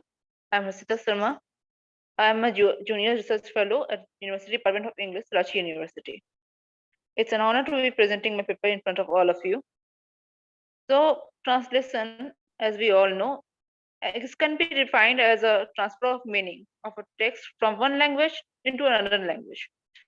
However, this definition cannot explain how crucial translation is for the transmission of information, knowledge, social innovations, and culture. The importance of translators has been clearly stated in words of Pierre-François Calais, who was the founding president of International Federation of Translators.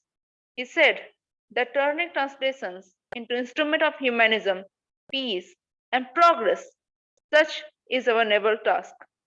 And obviously, without translators, the developments, innovations, and the step India has taken into this modern world could never be possible. My article will analyze the role of translation from Indian perspective. Translation has played a key role in discerning, assessing, and appraising the socio-political and cultural aspects of Indian literature. It has helped to knit India together as a nation throughout its history of linking lands and communities together. There are many practices and beliefs that exist in India which does not exist anywhere else. The traditions, the faiths, the rituals, the values, the practices, all of them are unique. And India, as we all know, is a land of diversity and unity. Indian texts are filled with diverse and intense belief systems, and even our commitment to truth vary within different sections and state of India. This diversity of Indian culture and multilingualism leads to further difficulties for the translator who take the noble job of translating text of India. Culture has given different context to language. The same word, when they pass from one culture to another, makes different sentences and obtain different and radically different meanings as well. Sometimes this meaning and differences are rather slight, but sometimes they have some intense value differences as well, which are rather critical to create a proper communication. The translation is a process that helps India and its people to understand the perspective of another, and it allows them to properly communicate with each other. Sorry for that. To properly communicate with each other. This relationship between culture and translation helps to bridge the gap that multilingualism creates in India. Going back to the fact that India is a nation with too many languages and culture, translation has been an element of healthy cultural exchange for India. There are several concepts and ideas like Indian literature, Indian culture, philosophy, and Indian knowledge system, which could never be possible without translation. My article will aim to show how translation has become a bridge between Indian culture and literature for both Indians and the world at large. India as a country with multilingual and multicultural society has remained a vanguard of translation practices for centuries. The Indians commonly use more than one language in communication and even in their thought processes. This trait to be polyglot is what helped the Indian to evolve their translating consciousness, as explained by the famous linguist Suniti Kumar Chatterjee. The early Indian grammatical expert, the Sanskrit geniuses who started a tradition of translating, they gave us the word Lokpich Anuvada, which meant the ability to be translated. It explains the historical length of the existence of translating consciousness that exists within Indians. Translation has played a vital role in improving Indian social and global communication. One can never repudiate the contribution translation has played to the development of interstate and intercultural communication. Translation has also aided in the construction and growth of multilingual and multicultural Indian literature. Ages of invasion, foreign trade, and colonial rule have made the modern India a multicultural space filled with people who belong to many races, castes, religion, and cultures. And all of them exist within this limited expanse of land, paradoxically, rather contradictory as distinct, and at the same time, they are interconnected. Many people came to conquer India, and many chose this land as their own home. All of these different cultures and linguistic awareness create some rather overlapping identities at many levels. As such, one can describe India as a nation of nations, which is structured by these overlapping communal identities, which are connected through different cultural aspects and manifestations. And out of this scenario emerges the multilingual Indian culture. This rise of modern India and modern Indian literature would never be possible without translation. The translation and translator through generations have contributed to the egalitarian process in India by countering the hierarchical relationship between language and culture. It is due to the jealous contributions made by those translators that India could reclaim our disappearing texts and cultures. Translation has made it possible for the common man to gain knowledge by releasing it from the control of certain privileged regional classes. This history of translation in India is as known as the India itself. From the beginning of Indian languages, translation started in India. While in Western culture, translation is considered a secondary activity, and translated works are sometimes regarded as inferior to the original text. That is not true in the case of Indians. The Indians are habituated to translation. For example, Sanskrit is the oldest known language in India, which is also called the Dev Bhasa, or the language of God. Many of the famous treasures of Indian literature are written in Sanskrit. But with the rise of other languages and the lack of proper instruction in India, made it impossible for the people to be able to preserve these sacred texts. And they would have been lost to India if the translator did not took over the responsibility to make such texts available to commoners as well. The major translator of ancient India include writers like Tulsi, Gyandev, Kritivasa, and many others who rendered the original Sanskrit text into their regional languages. These translators translated the older works without any inhibition, as they maintained a word-to-word, line-to-line discipline. This is generally sought in the traditions in Western literature. The Indian poets and writers who attempted translation work of Sanskrit text into the regional text treated both languages as their own, and as such, with that intimacy, they created a completely new version of the older text. This sense of respect for their Sanskrit heritage and inheritance of the ancient writers made it possible for them to maintain the dignity of the original text. This act of translating Sanskrit text was motivated by the desire to liberate the scriptures from the monopoly of a restricted class of the people. Sujit Mukherjee has summarized the status of translation in India and Indian context. As he says, it can be demonstrated most easily in the career of Mahabharata and Ramayana in different Indian languages. The Pampabharata and Pandava Vijaya, for example, are complete and self-contained literary works, irrespective of their literary sources.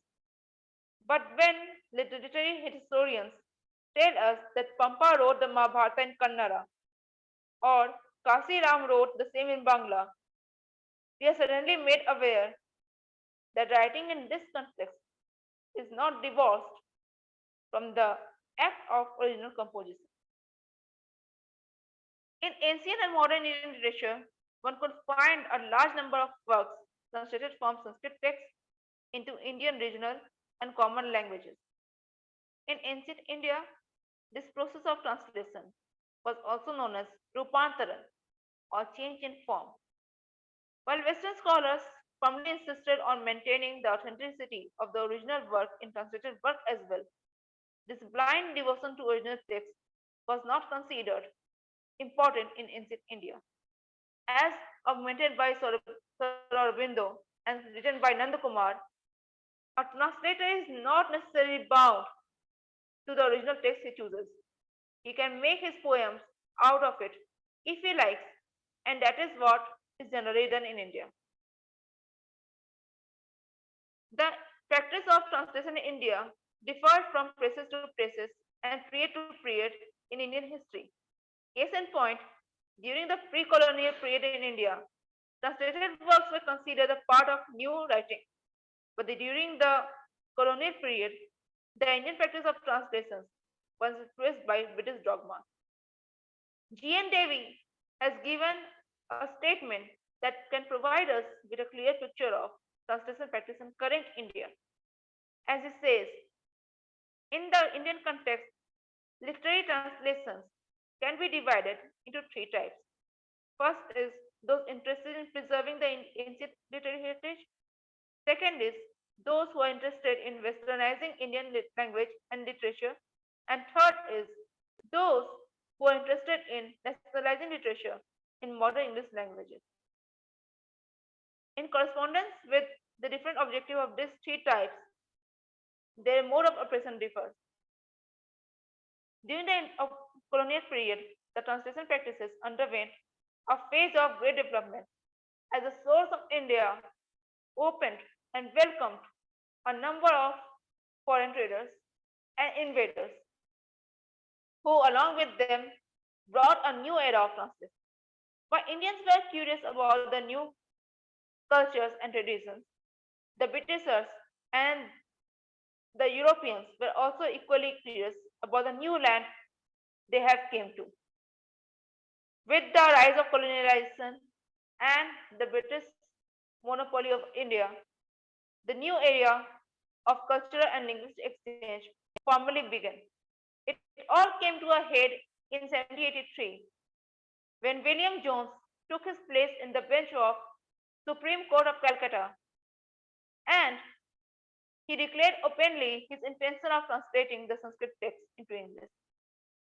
Here I must note that this decision of translating Kalidas, Sakuntala and Manu's Dharmasastra was not invoked by his mere appreciation for the new culture and heritage. This desire was motivated by his ambition to not only gain an idea of what is Indian literature, but also the idea of how to rule over India. The knowledge of Indian Dharmasastra allowed the Britishers to understand the rule and law-making policies of ancient India. This allowed the Europeans to understand the India a little better, to create a better strategy to conquer and dominate it in all possible manners. This urge to seek knowledge of India was fueled by their ideology of white superiority. The British and the Europeans wanted to purify Indian culture and to speak of on its behalf as its agent in the new world. They believed the Indian to be uncivilized brutes, and by presenting twisted facts about the archaic belief of Indians, they desire to impose mental slavery as well, along with economical and physical domination. As said by S. Bennett and Harish Trivedi in their famous text, Post-Colonial Translations, they say that the part of an ongoing process of Indian cultural transfer is translation. It is a highly manipulative activity that involves all kind of stages in that process of transfer across linguistic and cultural boundaries. And this fact will be confirmed if one analyzes the position of translators in post-colonial India. As in the previous ages, in the post-independence India, the practice of translation again completely changed. It became crucial for the Indians to project an authentic image of India to the outside world, and was only possible through the translating of major texts of Indian literature into English.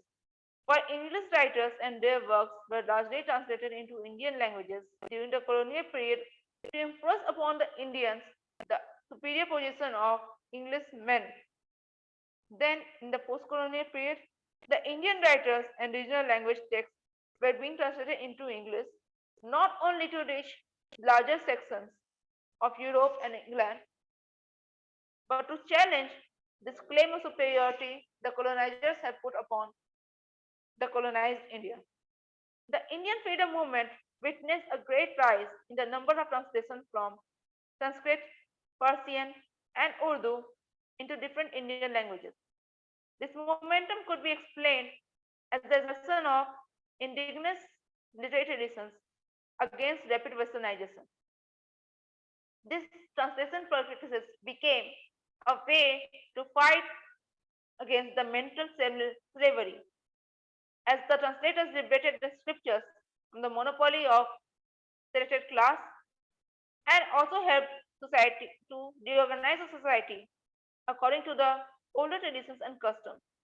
At the same time, the interlingual translations, especially from different languages into Hindi, were initiated by the translators and scholars of different Indian states. This translation of regional work into Hindi at that time was considered a patriotic act and as an act of unity. It was encouraged as a part of anti-colonial struggle. The learning and teaching of Hindi and Hindustani languages became a nationalist act, and as such, Hindi became the target of the translators for translating their works. Several translations were done in Hindi from different Indian and foreign languages. In this manner, translators acted as a binding force for national integration. By the end of the First World War, the cultural scene of India changed very rapidly, as a large number of Indian soldiers were dispatched during the war to fight on foreign soil, finally returned home after getting exposed to the European culture, which is far different from the culture of Britishers and Indian culture. This exposure to the new world made them more than aware of the world outside, and for those people who had seen the changing world, for them the translated works helped them in reintegrating into the changing literary society and social scene of India. The multilingual Indian literature became available in many regional as well as foreign languages, such as Telugu, Marathi, Bengali, Russian, French, etc. And it's only due to the translation that it was able to read the readers in India as well as in foreign world. Now, let me mention the Gitanjali. If the English translation of Gitanjali had not been submitted along with the introduction of Rudy Yeats to the Nobel Prize awarding committee, perhaps Tagore could have never won Nobel Prize for India in 1913. The cultural ethos of Indian writing were only known to the world by the works of translators. It is only through these translators that the works of Premchand, Nirala, Masweta Devi, Krishna Sobati, and many others was able to reach out to the world at large. Octavio Page, in his work, Translation of Literature and Letter, has said that translation has reached a prominent point, and he says that translation is the principal means we have to understand the world we live in. This quote can be very specifically applied to the Indians, especially during the fight against the colonial rule. In the distinctive society of India, there are age-old traditions of binding connection. It was only during the freedom movement that the Indian scholars came to realize that translation is the most effective way to link the diverse linguistic system of India. In this period of great change, translation became the most powerful method to provide the citizens with a fresh outlook over topics like harmony, unity, and community, as well as the extraordinary diversities. This reflected the comprehensive richness of the culture of perennial India. The research under the proposal of British rule for a monolingual and monolithic India further enhanced the interlingual translation, which emerged as an inseparable part of discourse of nationalism. This movement owes its origin surprisingly also to the English educated Indians who took the responsibility to propel this movement forward through their monetary and literary contribution. It was through their aid that the act of translation created a new theory of a nation that surpasses linguistic barriers, and as such, a new theory of India emerged as a corresponding notion. Nearing the end years of 19th and the beginning years of 20th century, the scholars believe that in all Indian languages, one can find a unified approach emerging because of this new notion of India. And then translation practices again changed because the translators undertook the job of translation for two main objectives. either for the publicity of the colonial sovereignty or for dramatization of a certain kind of resistance against colonialism. Here, at this point, we can make an example of the original or interlingual translated novels, which was a new literary genre the Indians borrowed from the West. In contrast to the Western novel, which has a bond between social practices and individual as their special theme, the early Indian novels usually dealt with the theme of rebellions, like search for social and individual identity, in confrontation with a colonizing power. Here, translation acted as a part of anti-colonial struggle. It became a unique trait of Indian literature, establishing the vision of an imagined nation. Translators stand at the conjuncture of English and absorb modern languages and knowledge, which helped in the growth of modern Indian tongues and dialects, as they help this to convert this knowledge into regional form.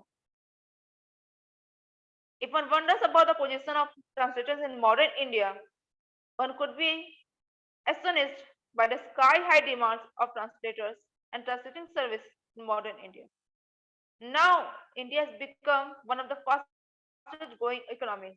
As a nation makes progress in fields like education, tourism, religion, trade, business, science, technology, the need for translation has changed.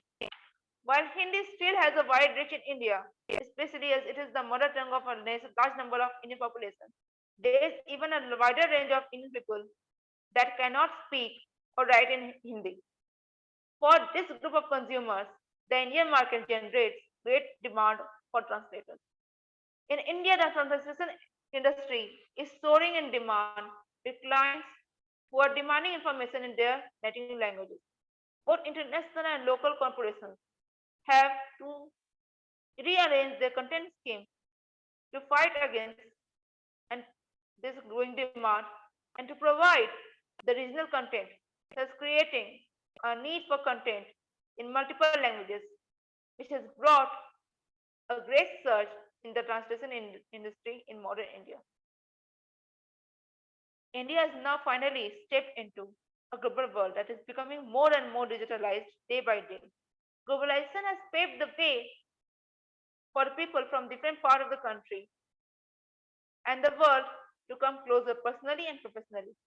This unprecedented growth of internet and communication technologies have provided and made it possible for urban businesses and businessmen to connect with their rural audiences.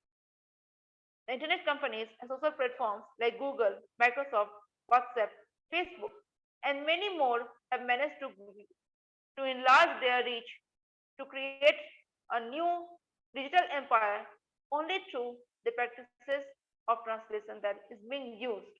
Right now, Google Translator is being used at large in India. Within this changing world, India has gained a foothold with the help of translators who have taken the responsibility to be representative of India. It is only due to these translators that French people can plan and tour India and Indians can read French books as well.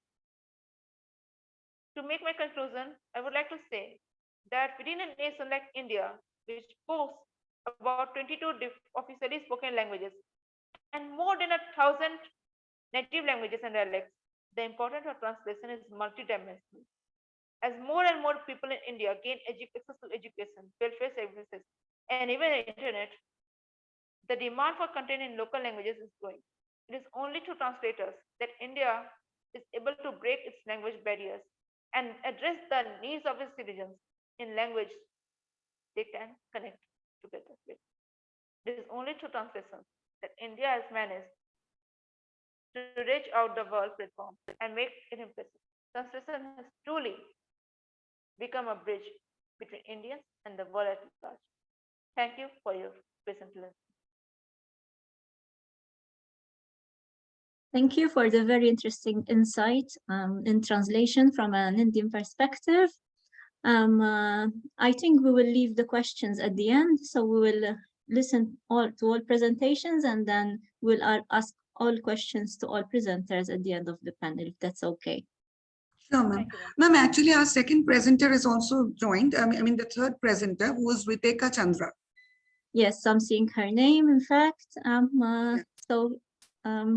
Riteka Chandra, you're next now. And Yes, ma'am.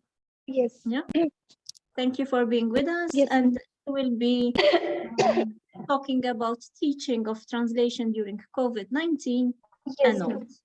Yes, ma'am. Hello, everyone. I'd like to thank the organizers of this meeting for inviting me here today. I'm Ritika Chandra. I'm pursuing my PhD degree from Dr. Shyama Prasad Mukherjee University, situated in Ranchi. And today I'm going to speak about teaching of translations during COVID-19, a note. So generally speaking, translation means the rendering of a literary work from one language into another. It is the finding out of the linguistic equivalence between the source language and the target language. An ideal translation is the matching of phonological, morphological, syntactic, and semantic equivalence. Teaching of translation is a particular activity that includes translators and interpreters training either inside or outside institutionalized settings such as universities. It can also serve as a means of teaching other fields such as foreign language. Teachers of translations hold the responsibilities of educating students, developing their translation competence, and training them to be professional translators. The present paper addresses teaching of translation during the COVID-19 outbreak, the pathetic condition India and all over world faced. Seeking to discover the challenges translators, teachers encounter in teaching translations during COVID-19 outbreak. What are the discoveries found in teaching translation during COVID-19 outbreak that may serve as advantage as well as solutions for the challenges faced? With the emergence of a new type of coronavirus, COVID-19, in China at the end of 2019, and its fast spread nearly over the entire globe, the educational system in the world have inevitably undergone pivotal and momentous changes that have ipso facto, an inevitable result we got, affected the process of teaching and learning a lot.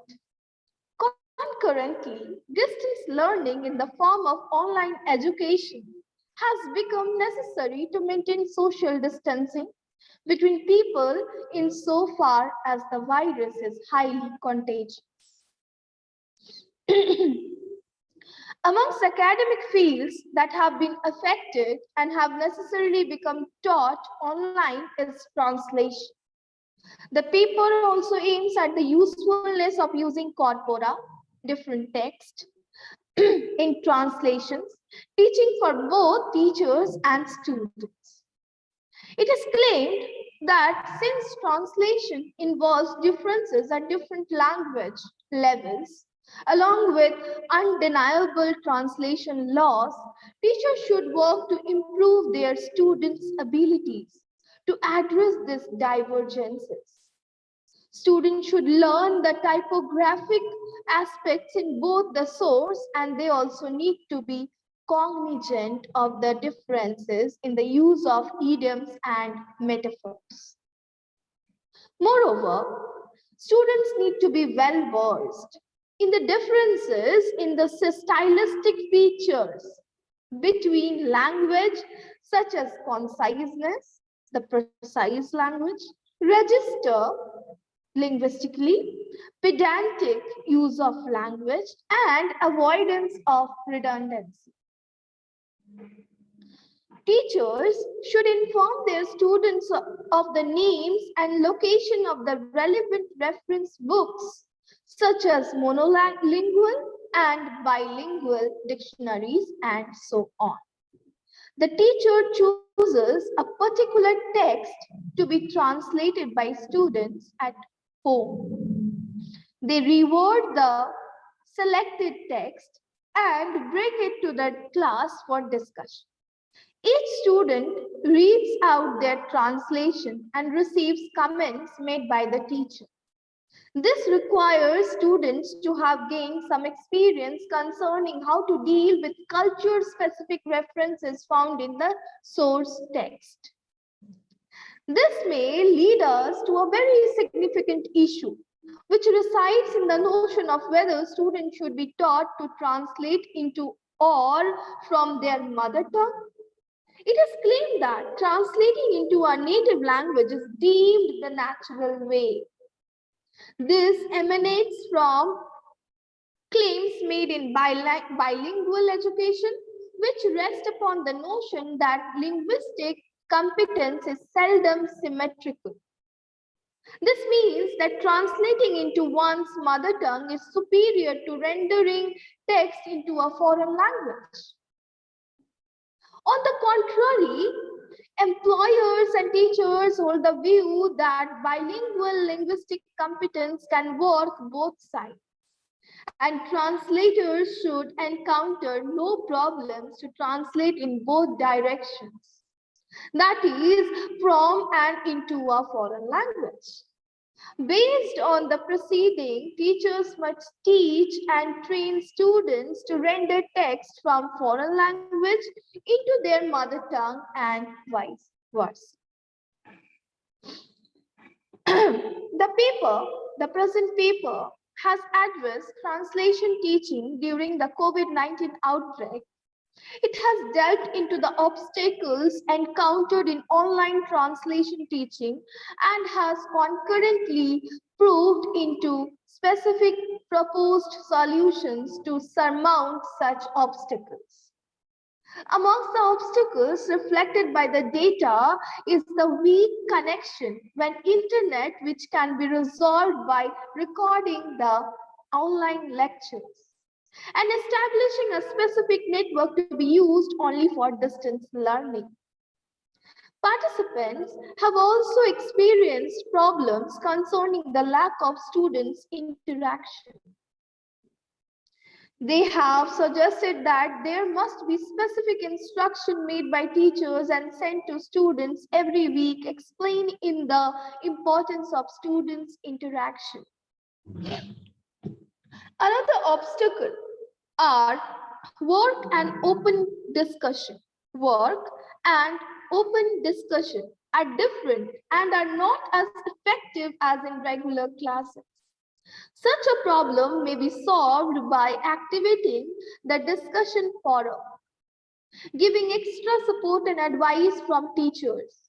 Also, students should be given regular feedback on formative assessment and should be given after finalizing each section summative assessment. The learning objectives and outcomes should be modified with the release of the appropriate materials in advance. Another critical challenge faced by the participants resides chiefly in the way in which individual and group translation projects are organized. They propose using a specific electronic platform known as Trello, T-R-E-L-L-O, Trello, insofar as it is largely helpful in this respect. Technical issues and connection dropouts have also formed real obstacles surmounted by depending on reliable IT support alongside using particular cables for internet connection instead of Wi-Fi. The large number of students in practical translation classes is another challenge the participants face, which can be overcome by reducing the number of students in each practical translation class and activating the forum option in the electronic platform for further class discussion. The ascertainment of whether or not students themselves do class activities with no assistance is another obstacle encountered by participants. They propose the use of a room on Zoom. They propose the use of a breakup room on Zoom to resolve such an issue. Now, I would like to go through the conclusion part of my paper. It is argued that using corpus tools, different texts, in teaching translation would scaffold student translators in improving their linguistic knowledge, standard and non-standard language uses, and conventional language structures, explaining the theme of using parallel corpora in translation teaching. Prompt out that translators should possess intercultural competence to be intercultural mediators. They add that such requirement should be addressed when teaching translation. They then explain that for this requirement to be met, translation teaching should focus on the development of students, global awareness, and intercultural competence, as well as gaining an understanding of diverse cultures. Thank you. Thank you so much to each and everyone. Thank you, Riteka, for the insightful talk. And I can certainly relate to the solutions and to the challenges we face during COVID. Dr. Bog, sorry to interrupt. I think we should ask the paper presenters to keep to 10 minutes because so that we can have some time for discussion and your comments at the end. Okay, thank you. So now we move to Shazli Rabab, right? Yes, and the talk is about major challenges in the implementation of cross-cultural language translation in the digital era. The floor is yours, Shazli. Yes, ma'am. Are you able to hear me up? Yes. Okay. Respected Dr. Claudine ma'am, the dignitaries and the participants, a very good afternoon to everyone. I, Shazli Rabab, take the privilege to extend my heartiest thanks to all of you on this occasion. I am a PhD research scholar from the Department of English, Ranchi University, Ranchi. My area of interest in the research is diaspora and multiculturalism in the select novels of Monica Ali and Zadie Smith. I'm really delighted to present my paper, and the topic of my paper is Major Challenges in the Implementation of Cross-Cultural Language Translation in the Digital Era. Before I proceed on, I would like to say a few words about the historical background of translation, which has had a checkered history. Translation was believed to be born somewhere in the region of Mesopotamia and Egypt. Firstly, the word translation was derived from a Latin phrase that means to bring or to carry across. It can be said that translation is a cross-cultural communication agent. It is not only a linguistic act, but it is also a cultural one, an act of communication across the cultures. It's universally agreed that translation dates way back before the Bible. Since the earliest days of human interaction, translation has continued to develop now more than ever before. With the help of translation, the world has become a melting pot.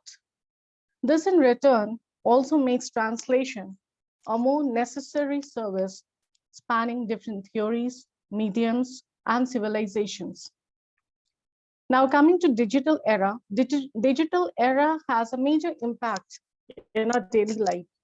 Now, through digital platforms, we can easily connect to our family, friends, colleagues, relatives and social media friends in any time and from anywhere across the globe.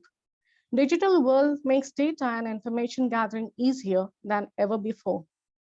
Speech recognition, also known as speech to text, and speech synthesis, also known as text to speech based searching facilities, is revolutionary, such as Google Assistants, Google Search, Amazon Alexa, and YouTube search engines, etc. Because now even illiterate and old persons can also access the benefits of internet who don't have any knowledge of English. The world is a cross-cultural society, and research says that there are around 3,800 plus cultures in the world. And we also know that in every few miles of India, we can feel the cultural difference, such as the difference in the language, the tone, the accent, the dressing, economy, way of living, the fooding habits, etc. Most of the Indian population speak in different tone, accent, and mixed language, such as Tenu bolo na mera mobile number, means I told my mobile number, where Tenu is a Punjabi word that means a Punjabi person is telling this sentence. Bolo na mera is a Hindi sentence, and mobile number is an English word, which is showing how digitalization and English language are impacting on our own language. Survey reports 2021 to 2022 says that only 10% of Indians can speak English, compared to just 45% who can speak Hindi, which is not a national language of India, but an official language, where 2% and 8% of population of India can and cannot speak English properly, respectively. Remaining 55% of India's population speaks Urdu, Punjabi, Bengali, Gujarati, Marathi, Oriya, Tamil, Telugu, Malayalam, and Kannada, etc., which are official languages other than Hindi and English. And some can speak local and some can speak local, native, and tribal languages, which are having their own script or without any script at all. The internet penetration rate in India and the world are 47% and 69% respectively. A major portion of the population of India and the world can only speak, but they cannot read and write properly. Most of the Indian population speak or write in mixed languages, which is also known as a cross-cultural language, that is the local, the native language, the tribal languages. In addition of language, tone, or accent of culture from where they belong to, plus the official language and a little bit of English language words and sentences. Existing speech recognition and speech synthesis systems work very well with English language, but don't give enough accuracy for other languages, even other most popular languages such as Arabic, Chinese, and Hindi.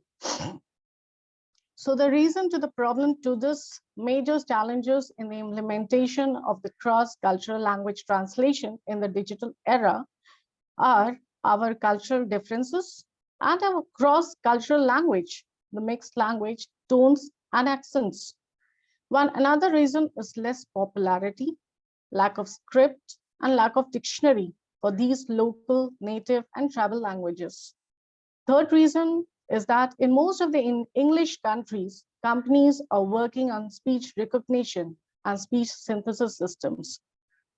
So for the solution, I guess for the solution of this cross-cultural language translation in the digital era is that we have to register all the local, native, and tribal languages in an international standard dictionary.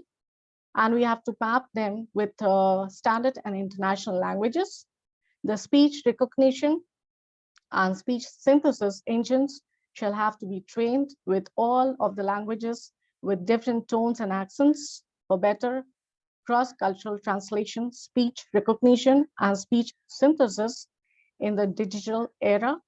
So all the countries, the R&D companies, the societies have to work together for solving these challenges. Thank you so much. Thank you. I really enjoyed your talk, and thank you for sticking to the 10-minute time Thank you, slot. ma'am. Okay. And now we move on to Dr. Indira Banerjee. And the talk is about the effectiveness of a perfect translation, a glimpse into Indira Chaudhry's translation of Ashapurna's Devi Pratishuddhi.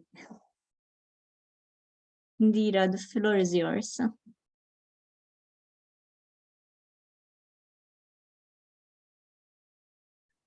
You're You not need to audible. unmute yourself. Yes. Indira, we are not listening to you. Okay. Good afternoon, ma'am. Am I audible now? Thank you so much, ma'am. And I also take this opportunity to thank the host who are there for allowing me to present my paper today. I'm Indira Banerjee, and I'm going to present a paper titled Effectiveness of a Perfect Translation, a glimpse into Indira Chaudhry's translation of Ashapurna Devi's Pratham Pratistuti.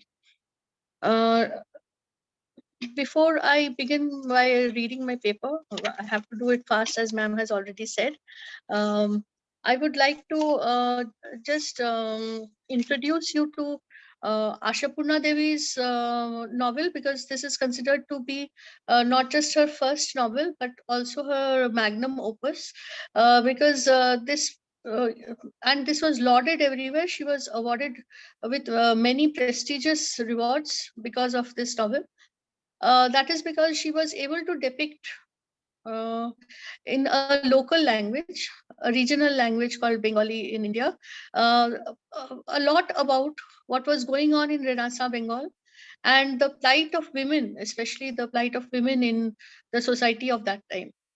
And indeed, it was a great achievement on the part of Indira Chaudhry to have translated this regional novel and made it a globalized one by translating it into a language like English, which had a far greater reach across the globe. So I begin by reading the paper. Translation of literary text is considered the most challenging of all kinds of translation. That is because in literary translation, the translator is faced with the dilemma whether to literally translate from the given text or to translate freely. Free translation includes the following: changing the word order, making changes in the existing sets of words, substituting, adding, or deleting them, making changes in the sentence structures. However, whatever be the method, the translator has to always remember one thing, that is to recreate a similar atmosphere in the translated version and conveying the same ideas as in the original text. The two significant aspects of literature are content and style. The literary translator is vested with another significant responsibility, that of upholding most of the content and style of the source language.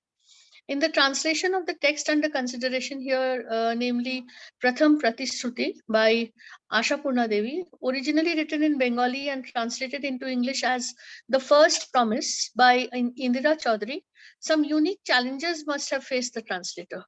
It is to be universally accepted that literary texts are culture bound. The depiction of culture-specific information in the source language is done with the help of the process of encoding. That is, the text contains culture-specific words that may be considered denoting elements of a specific culture.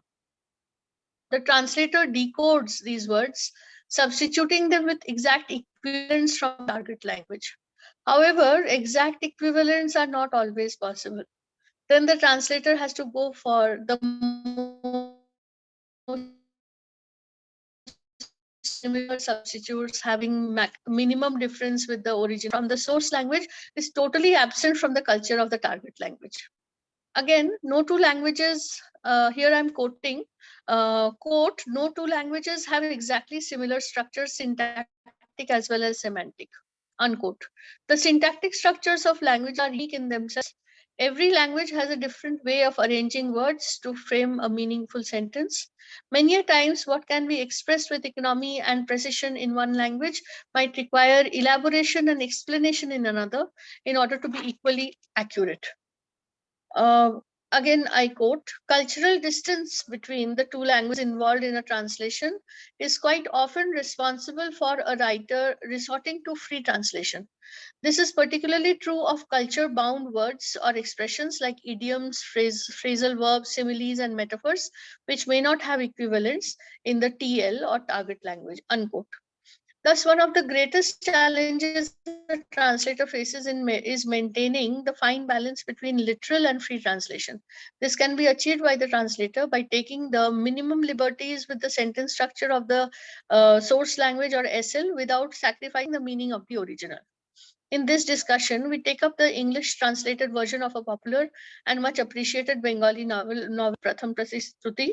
In the translated version, the translator, Dr. Indira Chaudhary, carries out her work immaculately, so much so that her expressions are exact equivalents of those of Ashapurna Devi most of the times. For instance, Indira Chaudhary translates the preface to the novel written originally by Ashapurna Devi. The following excerpt proves the perfection of the translation. I quote over here the translated version of the novel's preface. The history of times is made up of stories about the rise and fall of the public world. And that restless, clamorous history, writ against a backdrop of light and darkness, holds out inspiration, ardor, and excitement for the future. But is not the mute domestic space similarly broken and built, from which flows forth the changing colors of a community, an age, and people's mentalities? But history has invariably overlooked the dynamics of the domestic world. That domain has always been neglected. This book is about the unknown woman who was among those who carved out the etchings of a promise from within those ignored interior spaces of Bengal. If this picture, painted as it is on the canvas of insignificant everyday life, can convey the smallest fragment of the past, my efforts would have found fulfillment. Unquote. From this excerpt, we can make out that the translator has been aptly able to maintain the fine balance between literal and free translation. She has also been able to make that connection between the culture, even phraseology of two diverse languages. The socio-cultural and even the socio-political aura of the original text are beautifully brought out even in the translated text. Typically, Indian social contexts like child marriage, Gauri Dan, Brahmin widowhood, especially in Bengal, female education, the shackles of the women at her in-laws' house have been effortlessly portrayed in all accuracy, in all perfection in the target language, that is English. The plight, resilience, and final emancipation of an ordinary Bengali woman are all perfectly portrayed in the target language of the translator. Culture-specific terms like sati, andor mahal, Kulottag, and many more have been aptly engrafted in the translated work with an adequate glossary of such terms attached at the end of the novel to ease the understanding of the non-Bengali or even non-Indian readers. The acts of code mixing and code switching, of course, in a limited manner, have been carried out so naturally in the translated version that we are compelled to be grateful to the skillful effort and language of the translator for having created this version of an exquisite text that was not just a period piece, but also one of the rare recordings of an early voice of protest and assertion of the women's rights in Renassa, Bengal. Had it not been for Indira Chaudhary, we would be surely deprived of a perfect rendition of a great story. So that was my paper, ma'am, on a perfect translation. Thank you so much. Thank you, Dr. Banjari. That was really, really interesting. And thank you for highlighting some of the main challenges in literary translation and for the analysis of the analysis. Yeah? Dr. Bog, sorry for the interruption. Actually, we have one more presenter who could not make it to the morning session. So that's why she is requesting to present now. Okay. The title of her paper is Rate Samadhi as a Benchmark Novel of Translation Literature. And the paper presenter is Shivashri Chail, who's a research scholar at Ranchi University. So can we please allow her to present? Yes, of course. Okay. Hello, one and all. My name is Shivashri Chail, and I'm a research scholar from Ranchi University. Let me go about lending a peek into Tomb of Sand as a work of translation in a nutshell. What is there in translation? It is as simple as converting the text from one language to another. Anybody can do it. There cannot be a less taxing task than doing something as easy as translation. But can it be summed up with that nonchalance? I guess not. Not everybody can prove their self-sufficiency in translating a work of literature. And I would say that one can effervescently pen down his own ideas in the form of a literary output into the page with excellence for definite. But with good literature imbued with the maladies of multiple interpretations, it is indeed challenging to put into the shoes of the original writer and rewrite the same work with the same fervor and originality in a fresh language. And not only that, a person who has the uncanny knack to phase out a good translated work does not only retain the authenticity, but also glamorizes the content with the sprinkled charm of his own distinctive nuances. Rate Samadhi was essentially a book written in South Indian language by a regional writer, Gitanjali Shri. When it was written and gained popularity, it was not only the writer who gained prominence, but the very language in which it was written stood evident in depicting the protagonist's situation and crisis, which further became exhaustive in sense when seen in relation to the umbilical cord that she shared with her culture and which was brought to exposure through the mouthpiece of the writer. Tomb of Sand tells the story of an 80-year-old woman. I'm sorry, just a second.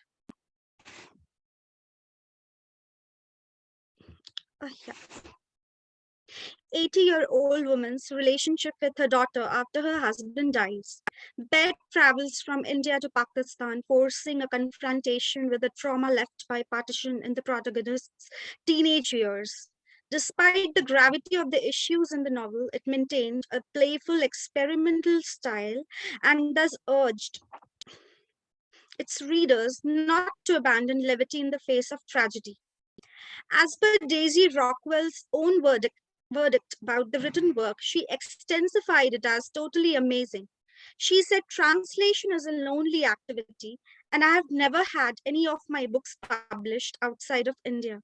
This one is different because the project originated with Deborah Smith, who runs titled Access Press. She was the first translator to win the International Booker. She is a Korean to English translator. She translated The Vegetarian by Han Kang, and she started Tilted Access Press. She has a lot of interest in South Asia, has spent time in India, and she took an interest in Rate Samadhi. She had read some earlier books of Gitanjali Shri's in English, and she wanted this project to happen. I don't usually translate contemporary literature. Since I come from a scholarly background, I have an interest in so-called,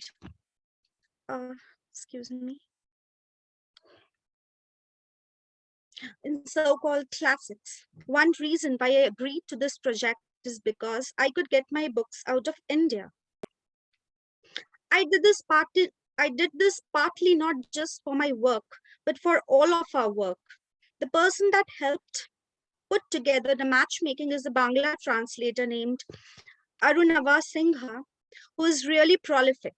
He's translated something like 80 books. He put it together. It's not just a big deal for me or a big deal for Hindi, but for all of us translators, raising awareness that South Asian literature isn't just written in English. To conclude, The collaborative work of Gitanjali Shri and Miss Daisy came to be a benchmark module to bring up translation literature into awareness and youth sensation not to forbid. And as per Daisy's word, always remember that must requirement for the literature, for the translation literature to be read for the mind to expand, language to be alive, and the world to be brought to your feet via such efforts. Thank you everyone.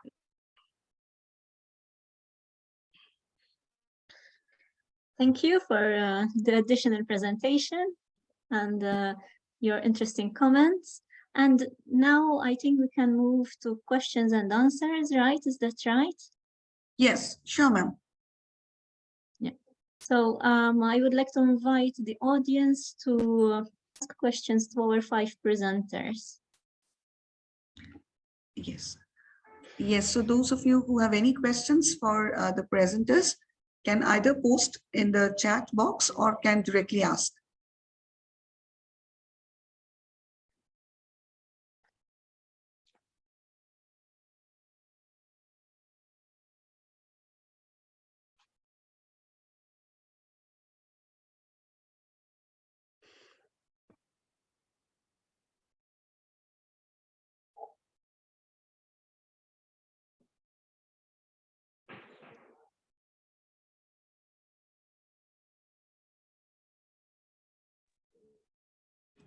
Ma'am, by the time we are having the questions from the audience, we can proceed with your comments and observations, if you please.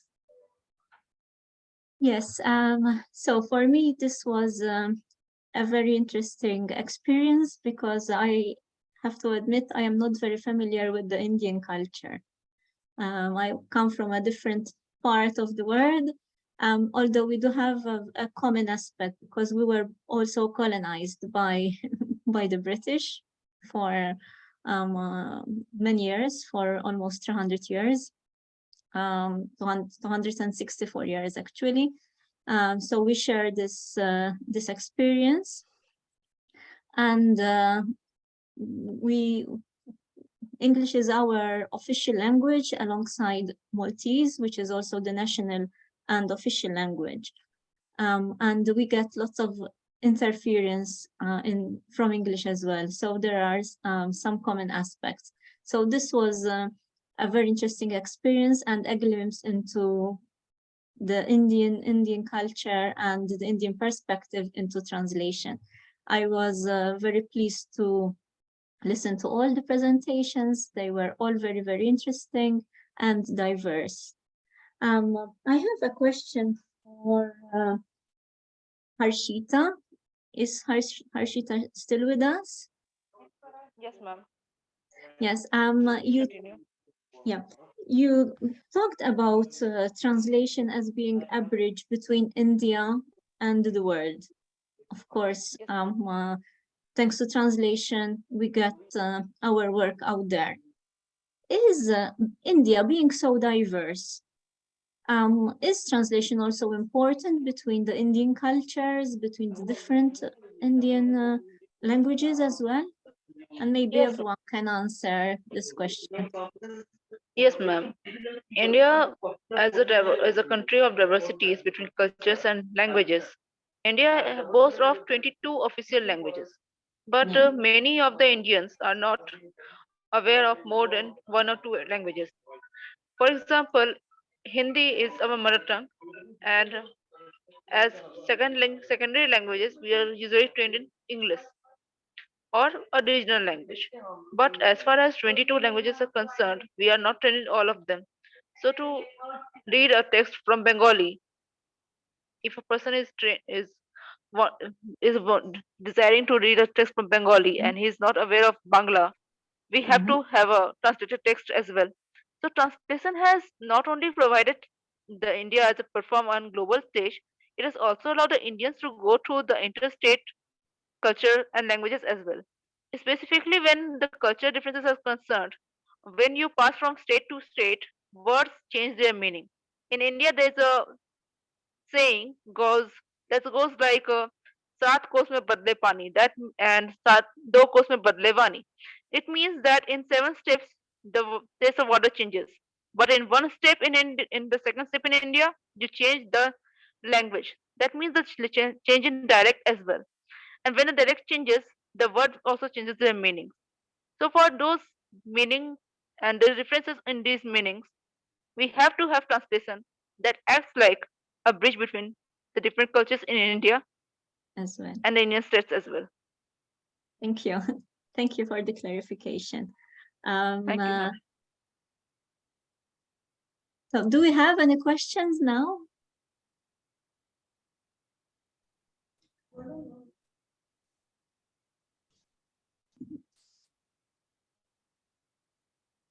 Okay, so the participants are all encouraged to ask questions to the paper presenters. Please post in your questions, or you can ask directly as well. Yes. I also invite you to switch on the camera and ask a question directly to the presenters if you wish to do that. Yes.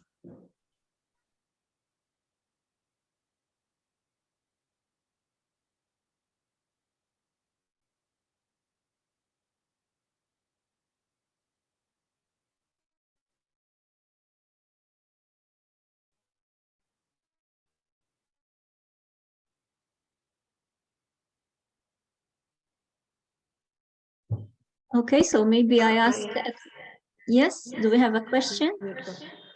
I would like to ask a question to Dr. Indira Banerjee. Yes, Dr. Indira Banerjee, ma'am.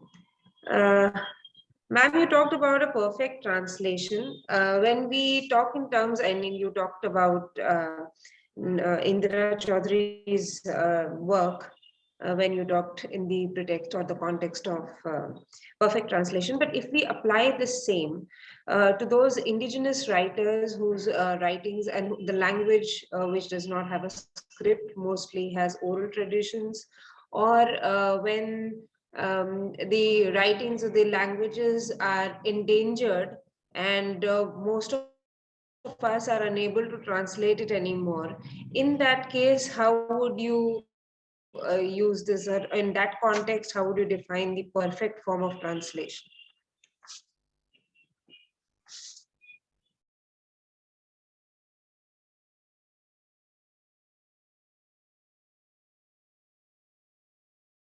Dr. Banjari, are you with us? I think Indira ma'am has unmuted herself.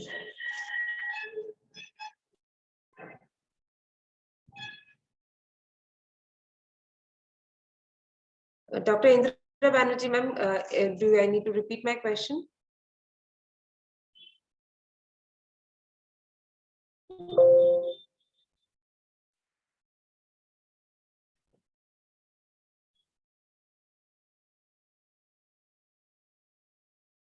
I don't think she's hearing us. Dr. Claudine, I think you should.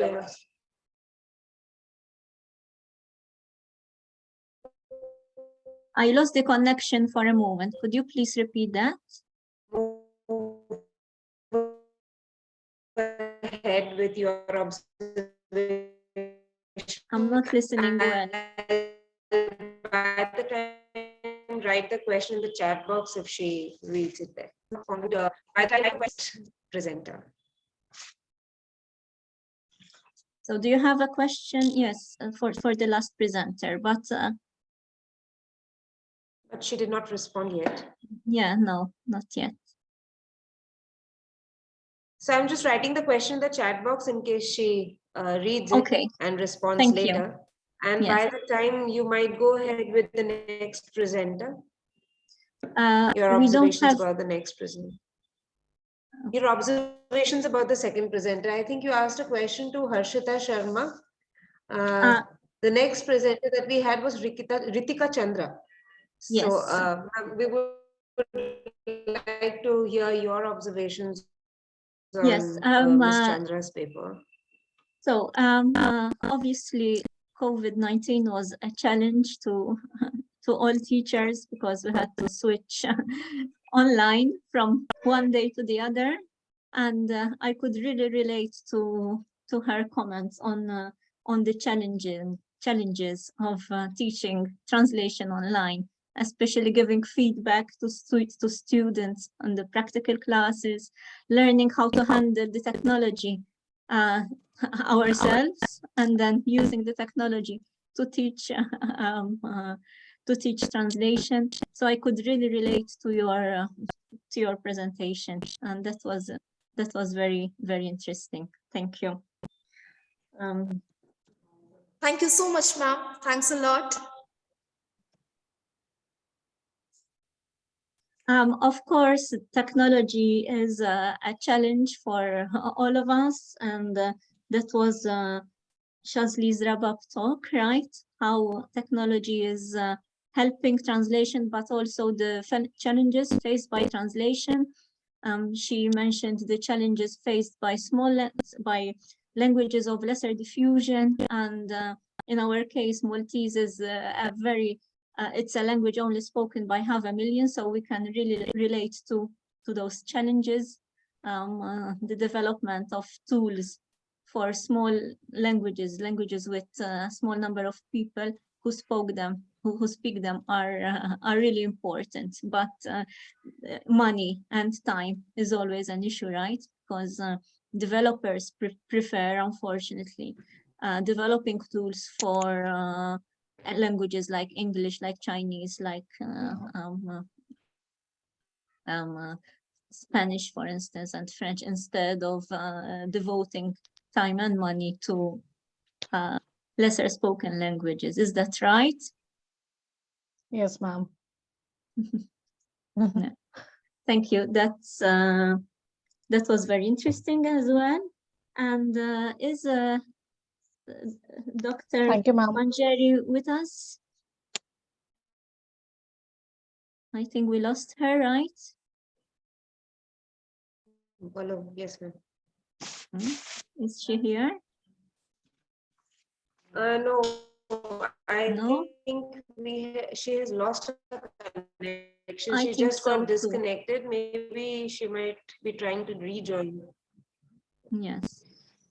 But the concept of a perfect translation is, of course, very interesting and challenging too, because what is a perfect translation after all? It could be a perfect for some people and then imperfect for others. So her observations were also very, very interesting.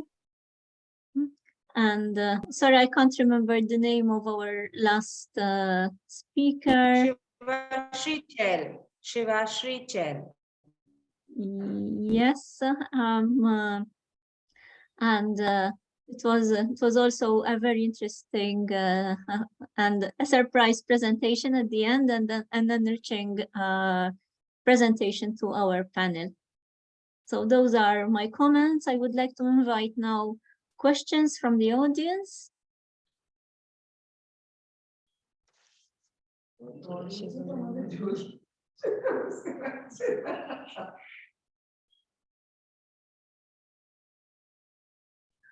Since Indira ma'am is not here, Ms. Indira Banerjee, I would request you to throw some light on this aspect of perfect translation, because there are many such cultures where the indigenous tribes, their languages are getting endangered. We have in our own state, we have such languages where the languages are endangered.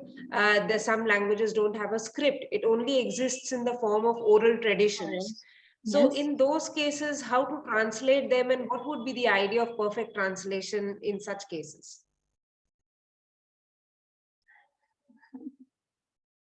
I don't have experience with such languages, existing only in oral form. But maybe we can conserve them in oral form as well, maybe through audio recording. I don't know, this is just an idea that's coming to mind now. Instead of writing them down, we can preserve them in oral translation, maybe. That could be a form of preserving languages that are endangered. With regards to perfect translation, it depends. Some say perfect translation never exists. This is why we always have many more translations, and we always have a new translation. For example, if we take the example of the classic French novel, Madame Bovary, Emma Bovary, it keeps on being translated because of the need to reinterpret. So the concept of perfect translation could be, it's interesting, and it could be tricky as well, because perfect according to who? It could be perfect according to the translator, it could be perfect according to the publisher, but it could be not so perfect according to other people, readers or other translators who might feel the need to retranslate it to come up with a more perfect translation. That is my take on the concept. In fact, she put perfect within inverted commas, and that's also very interesting. So I tend to agree with her with using the adjective perfect and putting it within inverted commas. Because perfect, it's according to the interpretation of who thinks it is perfect.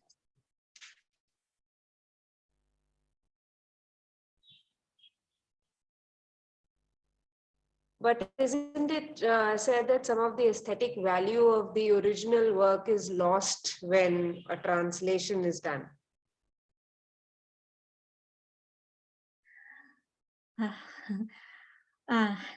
Some of it might be, it depends. It depends on how good the translator is. It depends on the differences between the languages and between the cultures. If a language is, if two languages, if the source text and the target language are quite close to each other, I think it's easier to translate between those two languages. But if the cultures are far apart, they are diverse, they are very different, I think the challenge is even more. So that depends. I mean, in translation, according to me, there is never one perfect solution and one answer, especially when we're dealing with such a complex notion of literary translation.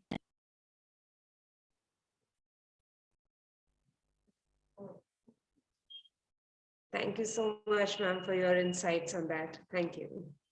You're welcome.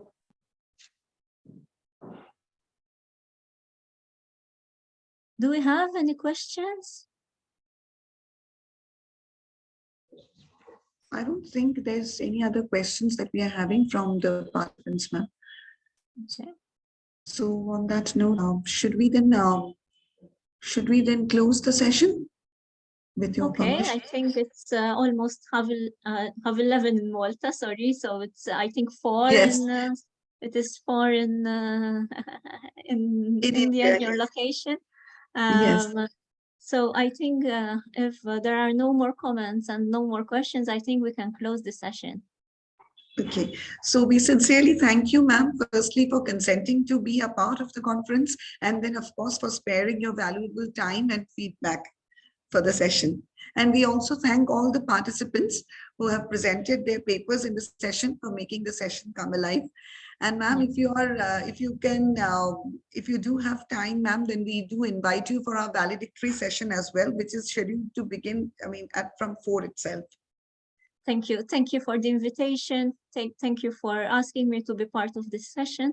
Unfortunately, I have to teach now in the afternoon, so I can't be part of your closing session because I have a class. But I wish you luck and well done for organizing this session and bringing all the speakers together. Thank you. Thank you very much. Thank you so much, ma'am. Hope to see you sometime soon. Yes, same here. Bye. Thank you and best of luck. Bye-bye. Thank you so much, Bye. Dr. Thank you.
So without any further ado, we now proceed towards the valedictory session of the International Conference on Translation Studies, that is Literary Translations, Trends, Voices, and Reframed Realities. Sorry for the inadvertent little delay in beginning the session. With the blessings of our founder, President Sir, Dr. Ashok K. Chauhan Sir, and our Honorable Chancellor, Dr. Atul K. Chauhan Sir, I warmly welcome all the respected dignitaries to the valedictory session of the online international conference on literary translations, trends, voices, cultural identity, and reframed realities. I welcome our respected registrar, Mr. Prabhakar Tripathi Sir, the head of the Institute of Arts and Commerce of Amity University, Jharkhand, Dr. Shobna Chaudhary Ma'am, and our respected keynote speaker of the valedictory session, Professor Hala Kamal. We also have Professor Mark Shuttleworth, the keynote speaker of our inaugural session with us. So a very welcome back, Professor. I now request our respected head of the department, Dr. Shantini Banerjee Ma'am, to kindly read the report of the conference.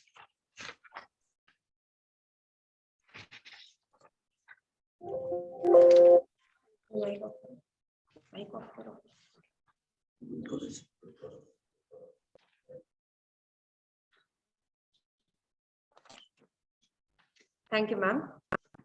The two-day international conference on literary translations, trends, voices, cultural identity, and reframed realities, organized by Amity Institute of English Studies and Research, Amity University, Jharkhand, began with the inaugural ceremony on 24th November 2022.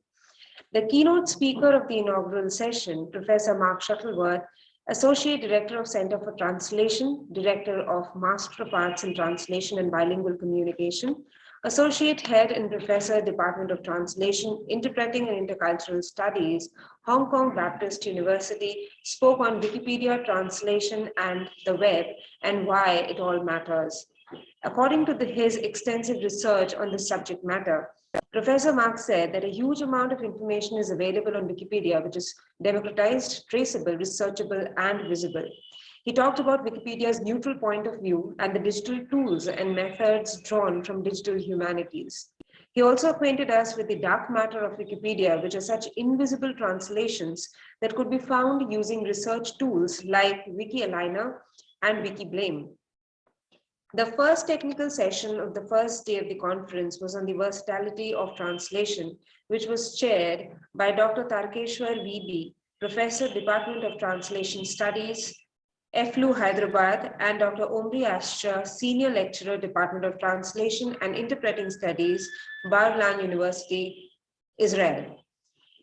In a session, presenters highlighted the works of female translators, the idea of collage translation in poetry, the role of translation in cultural decolonization, the role of translation in comparative literature, translations in the age of digital humanities, and the importance of translation in the present scenario.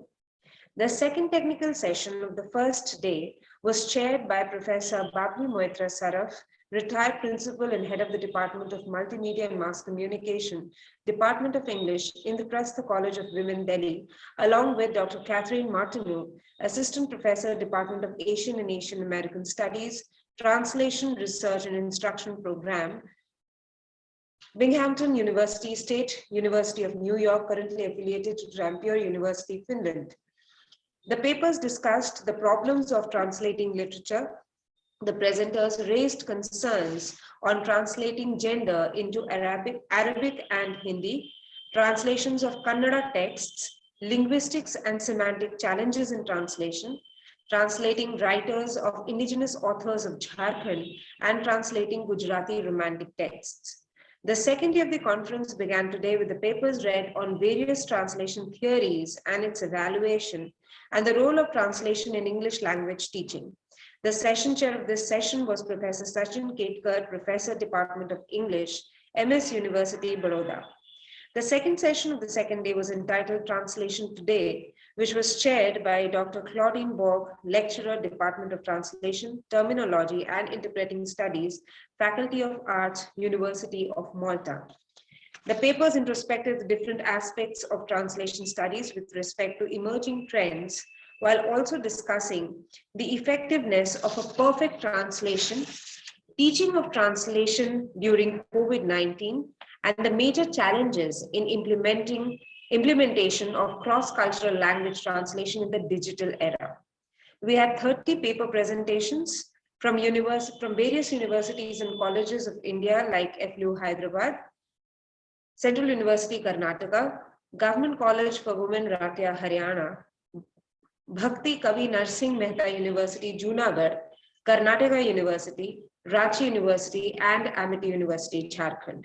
It had been a great experience listening to all the paper presenters, and we propose to carry this forward in future too. Thank you.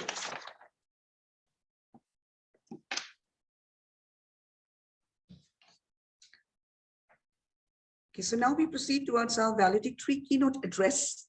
We feel privileged to have Professor Hala Kamal with us today as our valedictory keynote speaker. Professor Hala Kamal is Professor of English and Gender Studies at Cairo University, Egypt. She studied at Cairo University, the University of Leeds in the United Kingdom, and Smith College, USA.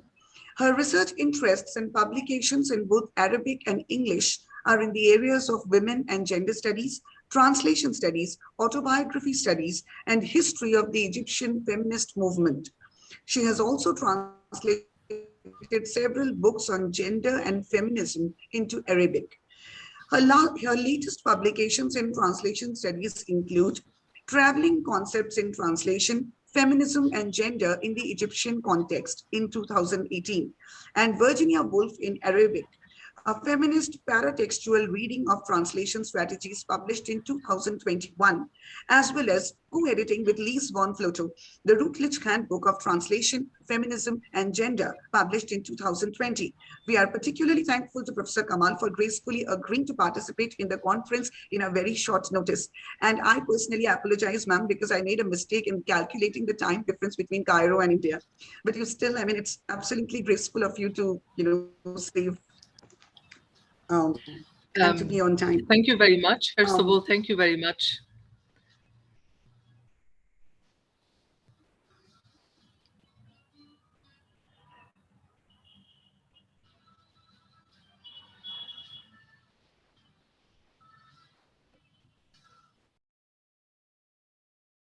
Yeah, me unmute.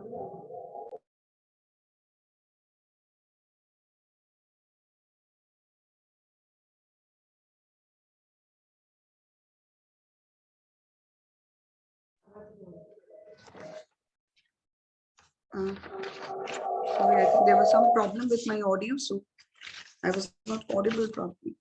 Just a minute.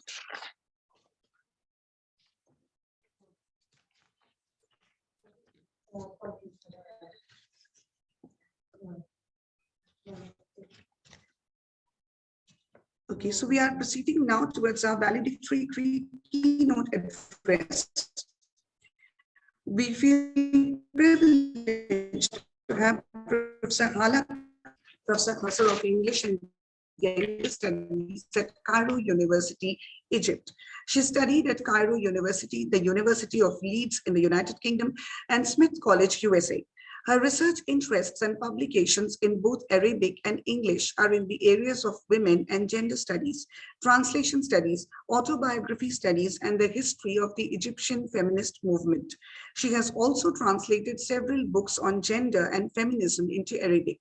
Her latest publications in translation studies include Traveling Concepts in Translation, Feminism and Gender in the Egyptian Context, 2018, and Virginia Woolf in Arabic, a feminist paratextual reading of translation strategies, published in 2021, as well as co-editing with Lise von Flotow, the Routledge Handbook of Translation, Feminism and Gender, published in 2020.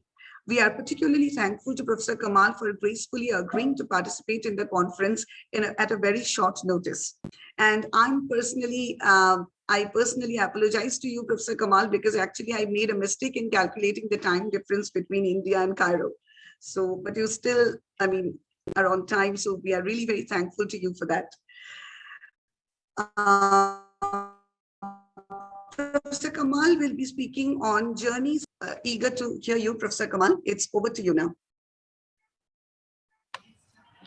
Thank you very much. I would like to start by thanking you, Dr. Jayashree Mukherjee, for this invitation. I would also like to thank Louise von Flotow, who is not with us today, for suggesting my name as a replacement for her in this session. It's a great privilege for me to be part of your conference, and I'm very sorry that I didn't manage to follow the conference because Friday is our day off.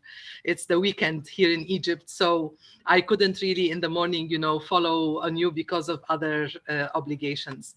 I have a presentation that I would like to share, and I hope it will work. Let me see.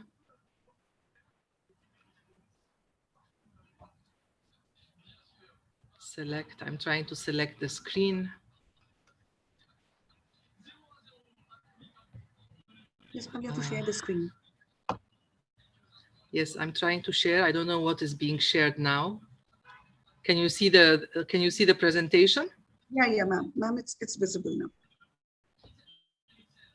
Is it? Yes, ma'am.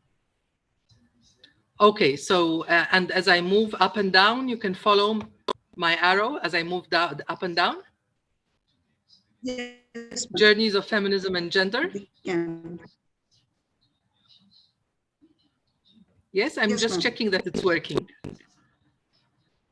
Yes, it's working. Okay, so the title of my presentation today is Journeys of Feminism and Gender, in translation from English into Arabic. And I would like first to start by situating myself. I studied and I'm specialized within the area of literary studies. I'm not a linguist because we know that translation studies moves between literary studies and translation studies and linguistic studies. In my case, my background is mainly literary. And therefore, my approach to translation studies is more cultural than linguistic. I also developed my interest in translation studies through the practice of translation, because this is how I started reading about translation. I found myself at a very early stage in my academic career also involved in translation practice. So therefore, I started educating myself in many ways in translation studies. And my area of specialization is feminist literature, feminist theory, feminist literary criticism, and to a certain extent, feminist literary history. And therefore, my interest in translation studies, again, was mainly directed at the intersection of feminist theory, feminist literature, and feminist translation studies.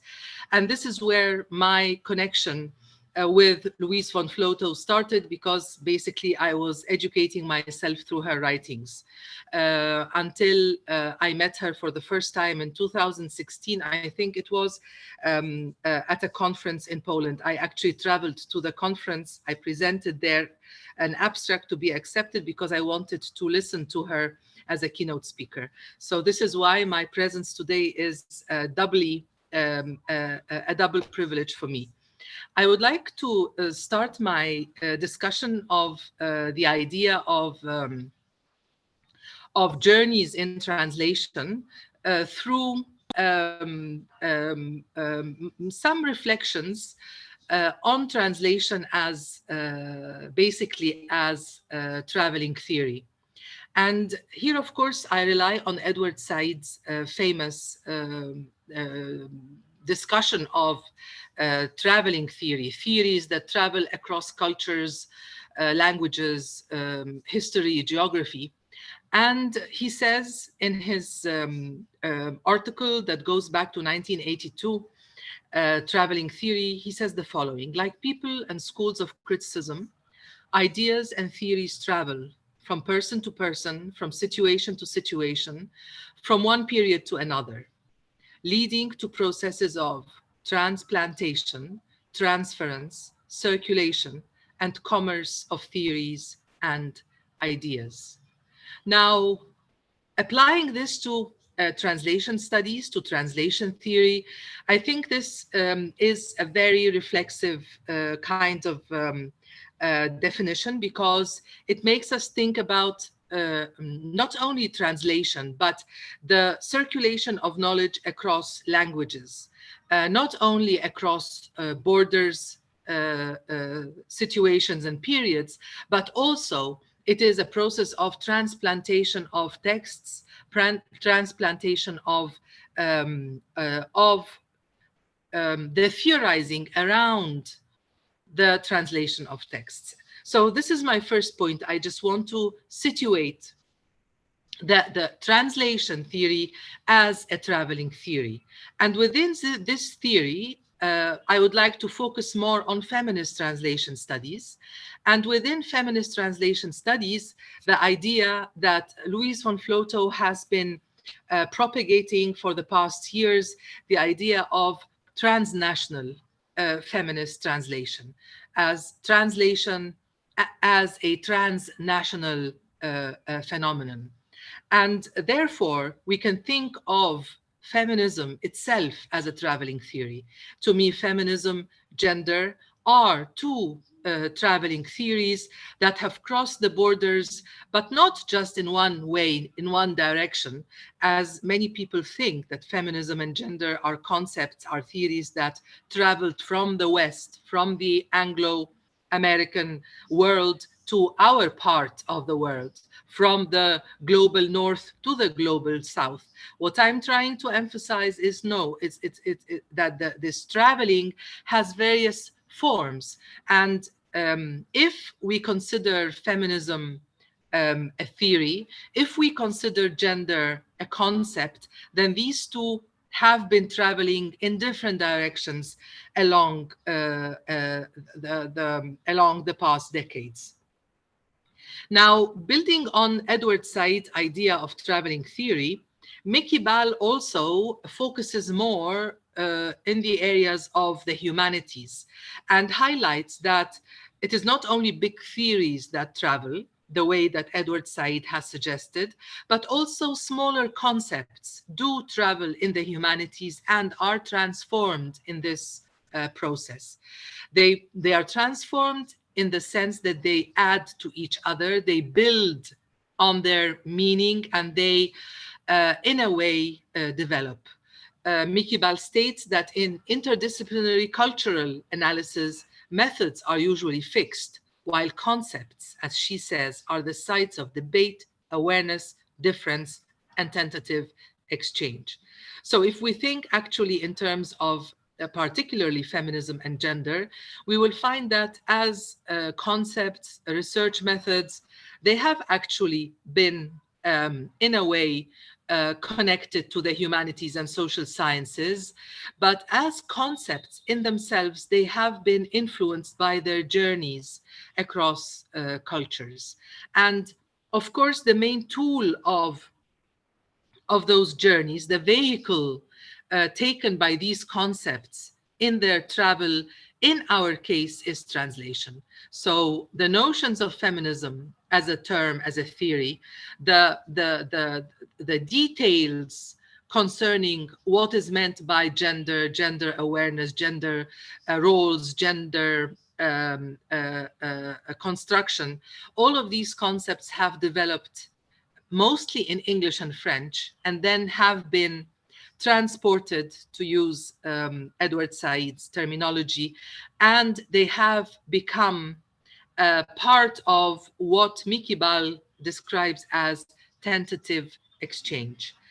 And my discussion will follow with focus on these journeys. I would also like to bring this in a wider context, or in a wider sense of knowledge in motion. It is not just about these two concepts, but when we think about theory traveling across history and geography, when we think about concepts moving across cultures through translation, it is actually part of a much wider context of knowledge in motion. Marwa Shakri, who is an Egyptian scholar living and studying in the United States, teaching now in the United States, wrote an extremely interesting book. She's basically, she comes from the sciences. She is specialized in the sciences, the history of sciences, but she has translated, she has actually written a book about the translation of Darwin into Arabic. From a historical point of view. And through this, she has been discussing the translocation, what happens to scientific knowledge when it moves from one culture to the other. In this particular text, as I say, she studied what happened to Darwin's theories of human evolution when this scientific knowledge was translated from English into Arabic 100 years ago, at the turn of the 20th century. And again, in her long piece of research article, Knowledge in Motion, she says that the practice of translation involves often very substantial epistemological, authorial, and literary shifts across cultures and over time. So this happens to knowledge when it moves from one context to the other because of the process of translation, because the transformation that is involved in it, and because primarily of the role of the translator as a mediator, the role of the translator in transforming one text from one language to the other, mainly from one culture to the other, and bringing it closer to a certain socio-cultural environment that is different from the original socio-cultural environment. Now, specifically, I would like to bring into the discussion Louise von Floto's notion of transnational feminist translation studies. So I'm moving now kind of zooming into feminist translation. And here I would like to remind us all of Louise von Floto's words when she says that the term international seems to imply largely official diplomatic channels and international organisms, while transnational evokes concerned usefulness, helpfulness, shared and collaborative communication across and despite borders and languages to promote mutual interests. In that sense, collaborative transnational work within feminist translation studies emerges. Now, the main difference here is that we have the translation that is performed by, let's say, the UN. So in that sense, translation of documents concerning women's rights, conferences, and so on, can be described in the sense of being international. International meaning that they are connected to an international organization. They are established through specialized, as she calls, organisms, institutions, whereas the transnational as a concept that is used by Louise von Floto, which is closer to me, I must say, is the less formal. It is the way in which knowledge crosses boundaries through individual translators, through translation projects by feminists who are not necessarily under the supervision or under the guidance of an international diplomatic or formal channel.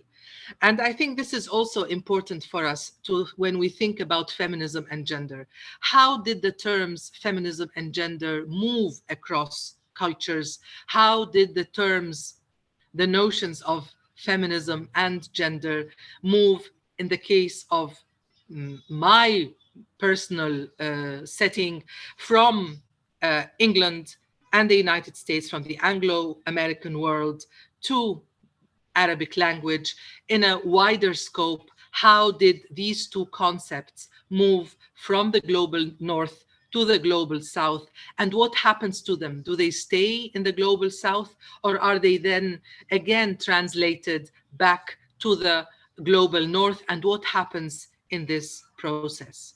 I'm not talking here only about international channels, international organizations, but I'm more concerned actually to what happens to them through perhaps academic academic endeavors by individual scholars as well as individual feminists. So what is the connection between feminism and the circulation of knowledge? Again, Louise van Vlotho tells us that one of the challenges facing the transnational feminist studies is the hegemony of English in academia, publishing, and how this in academic publishing, and how this affects the circulation of feminist texts from beyond the Anglo-American Eurozone. This is one of the main reasons why the journeys have been mostly traveling from the north to the south, from the Anglo-American, let's say, even academic circles and international organizations to our own part of the world. And one of the main reasons is because of the hegemony of English in academic publishing. Not only this, but also there's a lot of research. Karen Bennett talks about English as the lingua franca of academia. One of the main proofs of such things is that most of the international conferences that are organized, the language is English. And one of these examples is actually our meeting today. It is the language of academia. It is the language of research. It is the language of academic publishing. So when we think about feminism and gender, we think of the two terms usually as circulating in English. And even when we use them in our own cultural milieus, we very often use them basically transliterated, basically as terms that have been established in the Anglo-American world. So this is one of the challenges that we face in the global south. And for now, the only way for us to be heard is to use English. Now, what happened to feminism as a traveling theory? What I find particularly interesting in feminism as a traveling theory is the fact that it has its roots in most cultures. It is only with feminist theorizing in the past few decades that these local historical feminisms have been brought to light. It is also interesting to know that feminism's journeys have left their marks on it, on feminism itself, expanding the initially conceived feminist theory to feminist theories. This is what we speak of now, marked by the journeys of feminist theory across histories, geographies, and cultures, as well as the interactions among these various feminisms. So if I know the same applies to many parts of the world, and this is why I'm just giving my part of experience, my own history as an Egyptian feminist, as an example. So if I try to go back with the term feminism, that was introduced to me as a term, as a theoretical term, through feminist theory that developed in the 1970s onwards, I will find that the term feminism had already existed in my own culture from the turn of the 19th into the 20th century, the turn of the 20th century. And I know from documents in the Egyptian feminist movement, going back to the 1923, of interactions between Egyptian feminists, big names that we have, icons of our own history, going back 100 years, the pioneers, Huda Sha'rawi, Cezanne Barawi, Hawa Idris, this first generation of women who went global in a way, and they tell us about their meetings with other feminists as early as 1923 in Rome in an international conference. And Huda Sha'rawi speaks about her conversations with little groups that were formulating themselves, bringing each other together. So there were the groups of feminists from what they call the East, involving, of course, Indian feminists who attended such international conferences.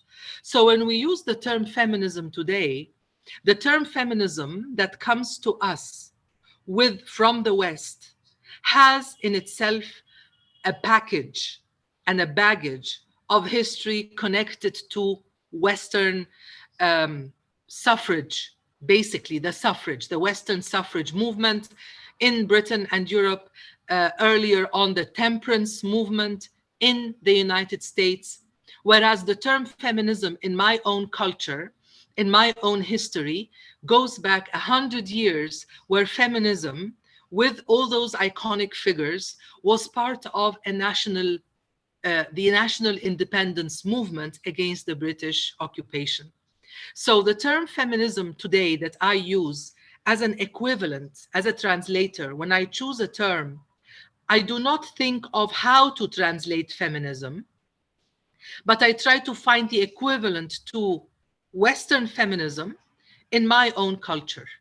And therefore, I opt for a term that already existed at the time, which is how the early Egyptian women fighting for women's rights have been using the term niswaya. So when they formulated the term, they had two terms that were used, one referring to the movement and another referring to the cause, to the demands. And these are the two terms that I consider equivalent to what we know as Western feminism. However, when we translate the word feminism from English into Arabic, the word itself, the term itself, has different connotations. Because in English, when you say feminism, you think of Virginia Woolf, you think of the suffragists, Wollstonecraft. When we think of contemporary feminism, maybe we think of Me Too movement. But when we use the term feminism, the equivalent in Arabic, it takes us back to the early demands of the Egyptian feminists, which were about education, equal right to education, equal right to parliament, which is partly connected to the international suffragist movement. But it had also its very specific area, which had to do with the national movement, the national movement against the British occupation. And in that sense, when we speak of feminism, I cannot consider the term feminism simply traveling from the global south, north to the south, because when it traveled with its own baggage, and it was actually intellectually, in a way, dismantled by the local translators who tried to find the equivalent from our own culture. Now, the journey of feminism, therefore, has witnessed certain ways of translating the term. The first generation of Egyptian feminists at the turn of last century, the beginnings of the 20th century, used the word niswi and niswiya in reference to the politics of women's, what they called then al-yaqadha, or awakening, as found, for instance, in the Egyptian Women's Union program. So the Egyptian Women's Union program was very conscious of its identity as a term, as an entity, as a women's union. But within the program of the Egyptian Women's Union, they used a different term to refer to the demands. So while the more commonly used term then with reference to women's issues and the new woman was that of al-mar'a. Al-mar'a is an individual, is the woman. And therefore, commonly, at the turn of the century, the term that was commonly used was that of al-mar'a, meaning the woman, and al-mar'a al-jadida or jadida, meaning the new woman.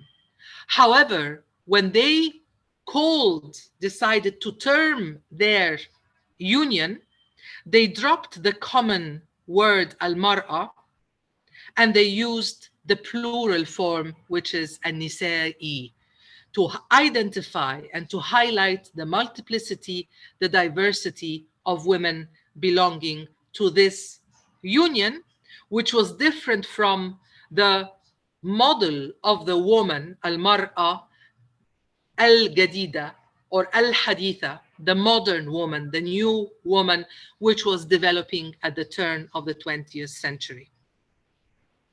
And therefore, we find that the Egyptian feminists and activists today, nowadays, of all generations, have decided to appropriate the term al-niswiyya, although they had several terms used by the feminists of the 20th century. And they chose to continue along the same lines and use the term al-niswiyya, which refers to the demands, as a contemporary equivalent to the theory of feminism. And in that sense, the transnationality of feminism as a traveling theory via translation is expressed in national terms, in national terminology. So very obviously, very clearly, contemporary feminists who have been exposed to Western theory of feminism, who have been seeing themselves as an extension of their own Egyptian feminist movement, they decided to opt for a term that belongs to the tradition, and they were very selective, choosing the term al-niswi, which was already used by the early 20th century feminists to indicate the demands, the political aspect of feminism, and particularly the feminism that was connected at that time, at the beginning of the 20th century, with raising women's demands along the lines of the national demands for independence. Now, the history, therefore, of feminism and its translation into Arabic is very interesting because it shows the journeys, the feminist translation theory and feminist theory in general that developed in the West in the 1970s onwards has been using the term feminism, which again is the product of the Anglo-American Western tradition. At the same time, we have several terms in our own Arabic culture that simply take upon themselves those contemporary definitions and terms. If we think, for instance, of such a term like democracy, democracy is again a concept, a term that developed in the West throughout the 20th century. It came to us, okay, it has its roots in Greek history and politics. But by the time it came to us in its contemporary form, it came to us through a long journey from Greece across Europe, across Britain, across America, and then what we now know as democracy is not actually the Greek model of democracy. Very much along the lines that we in the Arabo-Islamic culture, we have an equivalent of democratic practice in Al-Shura. But again, Al-Shura, when it traveled historically from pre-Islamic times even within the Arab world, we cannot use the term Shura to indicate now what we practice as democracy. because today's democracy is extremely far with its structures, bodies, and practices from what the word shura indicates to an Arab individual, from, again, the discourses in which the term appears that go back to pre-Islamic and then Islamic history.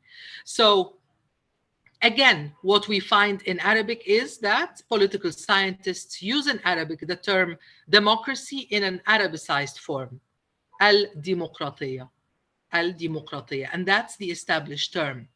Similar to it is liberalism. It becomes al-liberaliya. The exception is perhaps socialism, because socialism has been transformed by using the root of the word, which is ishtirakiyya. It becomes ishtirakiyya based on society, social. So it has been translated along its historical meaning, 20th century historical meaning, rather than an equivalent in a way, or coinage of a new term. So we have all those terms, and it's very interesting to see the journeys of those terms, especially when juxtaposed with feminism, because these are all terms that have developed along the same similar roots, let's say, cultural journeys, and they have very similar histories of developing in the late 19th century, early 20th century. And all of these terms have been simply transliterated because political scientists, social scientists have been very clearly aware of the fact that these terms come with their own baggage, and their applications in our world are more international than transnational. Feminism, however, the journey of feminism is slightly different, because when it came, feminists started working with it, and they reached back to the roots of the term in our own local culture. And it turns out that we have an equivalent that was used by early feminists known as al-niswiyya, and that's the term that we use comfortably, all agree upon across generations. Now, the agreement on the term feminism and its equivalent in Arabic is completely different from the journey of gender as a term. The term gender, unlike feminism, feminism emerged in different localities at different historical moments before traveling as an established theory. If you think of India, we know that. If we think of Japan, we know that. There were always feminist voices, women who were thinking loudly and perhaps even demanding changes, protesting against the status quo. So all of these are versions of feminism in our parts of the world. Gender, however, is different because it is a traveling concept. It originated in Western theory and practice, and then traveled across disciplines, cultures, languages, and nations. It is a concept, and it only appeared in the West in the 80s, not even along the lines of feminism, which goes back in the Western tradition to pre-20th century, the first wave of feminism, late 19th century, early 20th century. Gender as a concept only developed in the 80s and then was established in the 90s and continues to be there, derived and manipulated and transformed. So what we now see is that some feminist reflections on the process of introducing gender in different and various political and cultural environments are vocally critical of the process, because they believe that the introduction of gender actually undermines the politics of feminism. And therefore, gender was not very simply, immediately adapted. I know that this applies to my part of the world, to Egypt and the Arab world. And I also know, although I'm not really very read in this area, that there are echoes of this same thing in different parts of the world. Definitely in Eastern Europe, where again the term gender was only introduced from the 90s onwards.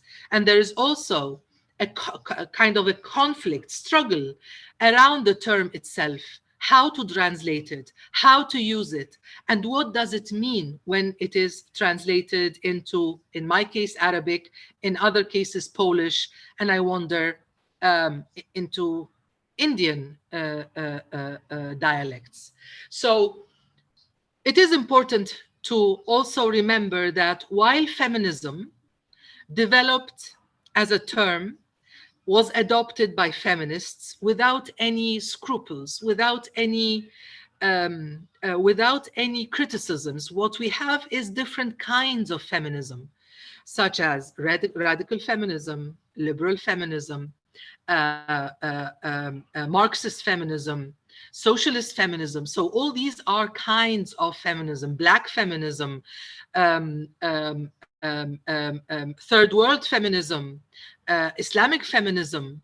All of these are terms, but obviously with all those varieties, it seems that all those feminists accept the term feminism and they just add to it other layers that we can describe within the framework of intersectionality, when feminism intersects with other dimensions, be it cultural, religious, or historical, or in a wider sense, political. So the term feminism is not undermined by feminists. Whereas when it comes to the term gender, interestingly enough, some feminists, particularly radical feminists, actually reject gender. They are not comfortable with gender. And I'm talking here transnationally. I'm not talking here within the Arab world or the Arab language. And the main reason is that some feminists believe that the concept gender undermines women's experiences by shifting the concentration from women to men and to other identities. So in that sense, radical feminists, for instance, some radical feminists consider gender depoliticizing feminism. And I think this kind of positioning of gender has also led to different understandings of gender based on the framework within which gender was introduced into different parts of the world. So now, to move on to the journey of gender into the Arabic language, into the Arab world. Now, one of the main problematics related to gender, not in relation to feminism, but in relation to the journey from where it was conceived and developed in the Anglo-American Western intellectual, academic, and activist contexts, the way it was introduced to at least my part of the world, and the same probably will also apply to India. Because the main problematic related to gender is the fact that it has been appropriated by international organizations.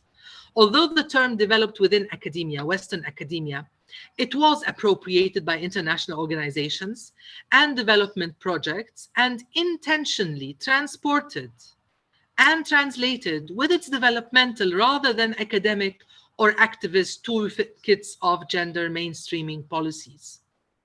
The first introduction to the term gender in Arabic, in my part of the world, came through international organizations, UN organizations, UN Women, and particularly the first time it was part of a kind of a public discourse was during the UNDC, it is the United Nations Development conference that was held in Egypt in 1994. This was the first time it was about women and development. UN, I don't now remember exactly the acronym, but it was a very famous UNCTPD, exactly, that's it. It was the United Nations Commission on Population and Development. And one of the main topics within this conference in 1994 was the introduction of the term gender and the introduction of the practices, the developmental practices of gender mainstreaming policies. So the earliest circulation of the term gender in Egypt goes back to the early 1990s in various United Nations documents, while its first wide-range public use accompanied the United Nations Commission on the Population on Development, UNCPD conference that took place in Cairo in 1994. And therefore, if I was trying to suggest that the term feminism is more transnational than anything else, because it traveled through individuals, through feminists themselves, and was not really imposed from a certain organization, nor was it imposed on me as an academic to use it from, because it was established within a certain international bodies. And therefore, as feminists in the 1990s, when we started writing about feminism extensively in Arabic, we used the same term that was established already in Arabic. This is different than gender. Gender came to us directly as a concept in the 1990s through international organizations, primarily through the United Nations. And then later on, as you already earlier, in the 80s, 1989, I think, was the introduction of the term a bit earlier in the 80s through CEDAW, the Convention on the Elimination of Discrimination Against Women, where women were the focus rather than gender. So the journey of gender is completely different from that of feminism. What we did with feminism was digging in our own culture and finding the equivalent. That is equivalent, parallel to what happened in the West with the development of the term gender. And if we work more in the global South, we will find even more connections, because we are joined. What joins us together is a history of colonization, and then a current history of decolonization and the struggles for independence that are part of our awareness. Whereas with the term gender, it came through international organizations, and then it was adopted, particularly in the case in Egypt. I can say that clearly it was adopted by social scientists who worked very closely with international organizations. And therefore, if we think about how was gender translated into Arabic, there are different versions until today. If you ask different people about their different translations of gender, you might find different, even feminists, translating the term gender differently. But if you ask any feminist about the translation of the term feminism, they will all agree on one equivalent, one term. And why is that? I claim it because feminism is the outcome of, if we remember Louise von Flotow's distinction that I just quoted earlier, that the tool of the journeys taken by feminism was transnationalism. It was through individuals, through academics, through feminists, whereas the term gender traveled through international organizations. So the earliest translations of the term gender were those provided by translators working for UN offices in Egypt. These were professional translators. They were not feminists. So they came up with the phrase al-nawa' al-ijtima'i. The literal translation would be the social kind or the social type as a translation of the term. And when I was first introduced to the term gender in Arabic, I knew it in English as gender. When I was introduced to it in Arabic, the first usages of the term in Arabic were al-nawa' al-ijtima'i or al-ijtima'i. So this is what we can consider an explanatory translation rather than finding an equivalent. This became the term used mostly in Arabic documents issued by international organizations. That's the case until today. And among some circles within the social sciences, so in the writings of some academics, without offering much explanation of the concept itself. And now it is just used as al-nawa', which means the kind, as opposite to al-jins, which is the sex or sex. So basically, this is one of the ways in which gender was translated in the development context and permeated within the social and cultural environments, including academia. However, academia questions the terminology. So in the humanities, the first writings about gender in Arabic, in the humanities, in history, historical studies and literary studies, can be traced to the mid-1990s, where Huda al-Sadda, an Egyptian academic, provided an explanatory translation equivalent to the socio-cultural construction of sex. So to her, the al-nawa' al-ijtima'i, or the social kind, did not really explain what is meant. So if you do not know anything about gender, the term, the social kind, will not mean anything to you. You will not understand what is meant by the social kind. So she, again, opted for another explanatory translation. So gender was the socio-cultural construction, because to her, what she wanted to highlight that gender is all about the construction of sex, basically, the socio-cultural construction. And then she always used the word gender in English between brackets, therefore highlighting that this concept is not originally Arabic, that this concept has traveled from the Anglo-American, in more broadly Western, what we now call global North. Now, it didn't stop at this, because it's still, obviously, nobody felt comfortable with a translation. A translation was not yet, gender was not yet comfortably translated. So as much as the international organizations in development, some academics in the social sciences opted for this translation and they used it comfortably, in the humanities, it was much more problematic, because, for instance, in literature, if I use the social kind or type in that sense of al-nawa', the term al-nawa' for someone coming from literary background refers to the genre. So if you say the word al-nawa' in the context of literary analysis, it will immediately take me to genre, not gender.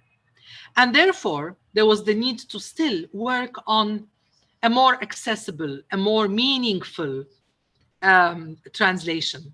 And here, of course, feminists act as mediators in the explanation of the term, not just relying on international organizations to provide and professional translators to provide alternatives, equivalents. But here, someone like Huda al-Sadda, and then a group of Arab scholars at the American University in Cairo coined the term al-junusa. And they decided that they need to create a term, to coin a term, because what has been developing throughout the 90s is not really reflective. It does not really act as a term. It is more of an explanation. It is more of an explanatory translation than offering a translation of a term. And to them, obviously, in the 1990s, late 1990s, the concept of gender was no longer untranslatable. It was already known. It was already at least circulating among academics and young scholars. And therefore, they thought about the origins. So in Arabic, every word has a triliteral root. So if you think of the word femininity, masculinity, and gender as a construction of femininity and masculinity, right, in terms of theory. So what we have is femininity, which will be unutha in Arabic, unutha, and the root would be a-na-tha, because we're talking here of consonants. And then masculinity, dhukura, the ka-ra would be the consonants that create the triliteral root.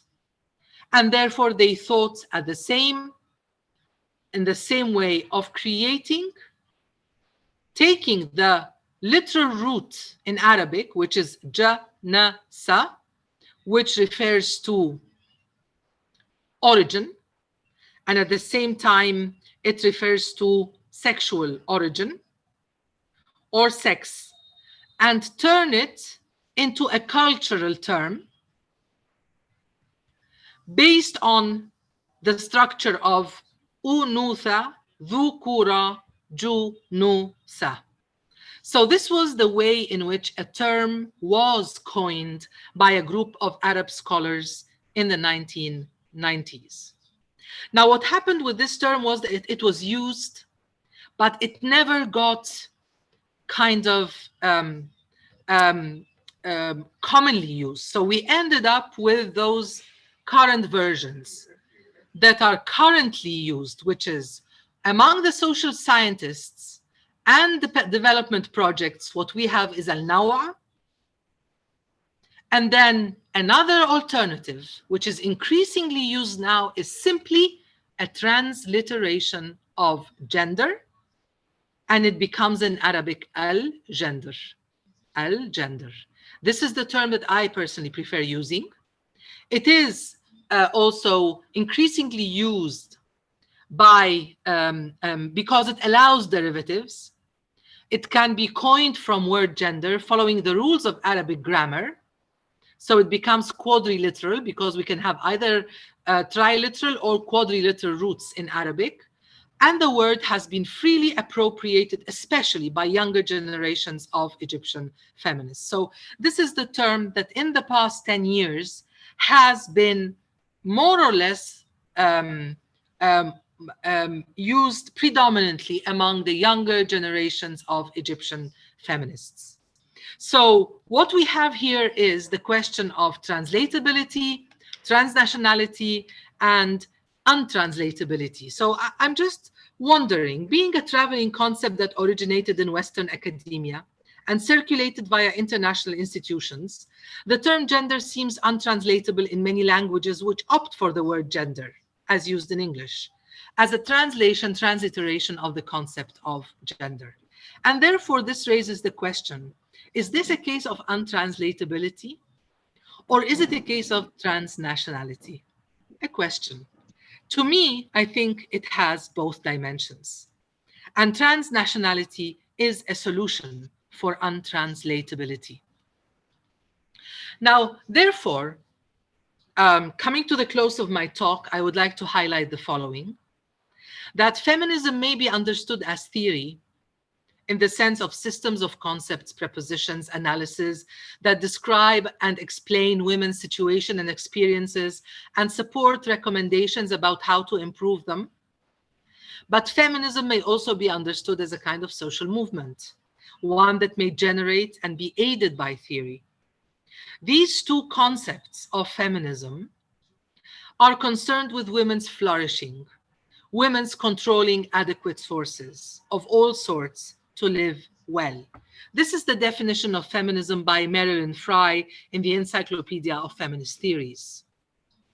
Now, if we're thinking of feminism as a theory and as a social movement, and if we think of our location, I'm talking here of us, even those present in this conference, when we discuss feminism, when we discuss any concept that is connected to our life, to actually society, which is not only an abstract discussion of concepts or theorizing or philosophizing or conceptualizing or offering solutions or coming up with problems, but as a social movement, then I think what we're doing is we are engaging in what the environmentalists call scholactivism. Now, scholactivism was a concept, a term that was introduced by Rebecca Farnum in an article entitled Scholactivism, a Growing Movement of Scholar Activists in relation to environmental politics. And in this short article published in the University World News, Rebecca Farnum points out the connections between knowledge, activism, and society. So academia is a site of knowledge creation and reproduction. Knowledge influences society and may be used to bring about change. And the produced knowledge can have social consequences. We see here that the journeys of concepts like feminism and gender are not only limited to journeys across histories and geographies.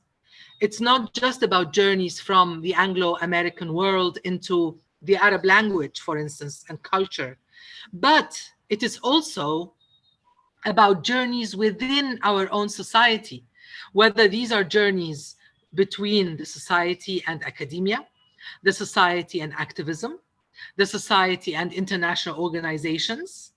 So therefore, Farnum adopts scholactivism as an approach taken by academics towards controlling the impact of the knowledge they produce, thus directing their research towards social change. So when we as translators decide to work as translators with the idea not of getting promoted in our work, not of producing books and articles, but as providing social change, then here we are scholactivists. And in that sense, feminist translation becomes scholarship, because when we translate, we create feminist knowledge.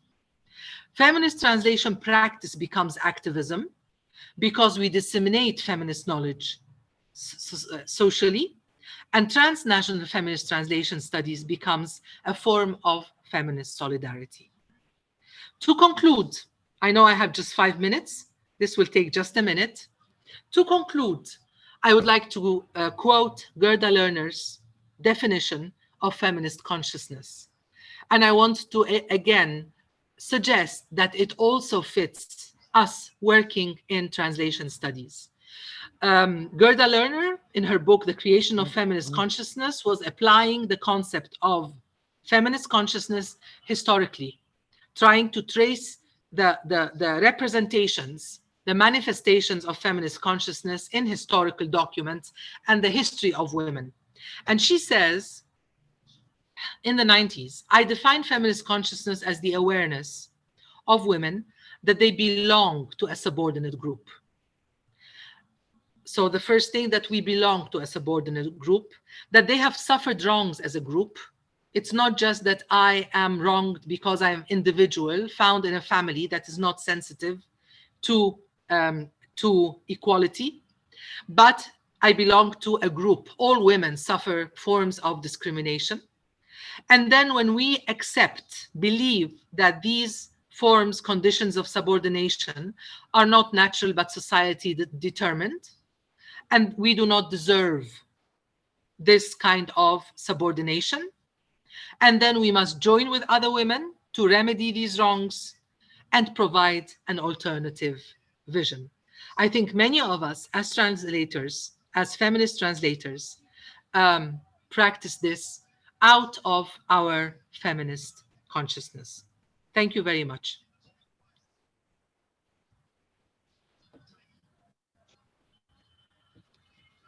Thank you very much, Professor Kamal, for that enlightening talk. I'm sure all of us must have found some food for thought in your speech, of course. The house is now open for questions. You can either write the question in the chat box or you can directly switch on your video and audio and ask the question.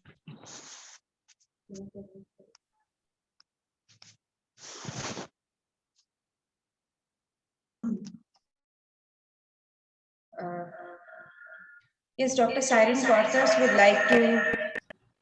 Dr. Siren Cortes would like to say a few things. Siren, ma'am, please.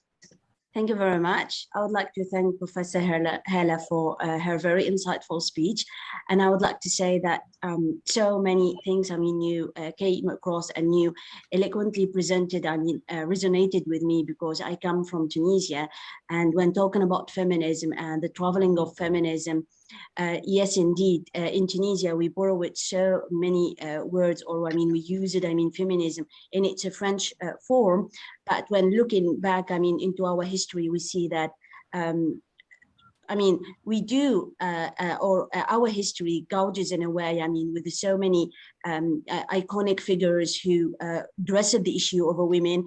And very interestingly, in our experience, we do not only have women addressing the issue of women, but we also have a man such as Tahir al-Haddad. And this, dates back to the 19th century, actually.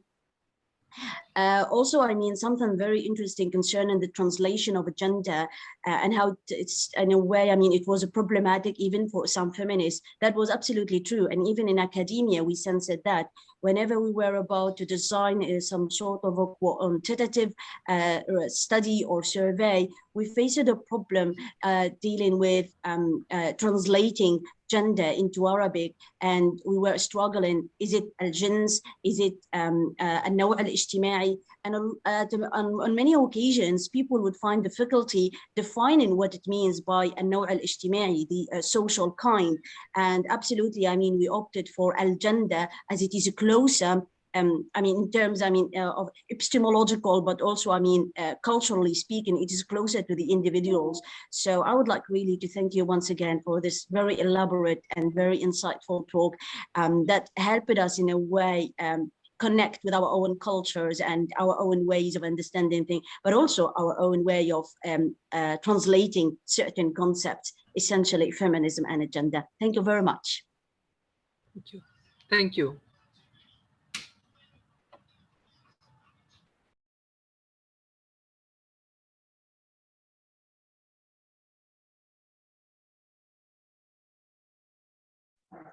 If anyone else wants to say something, they would raise their hands and I'll allow them to speak.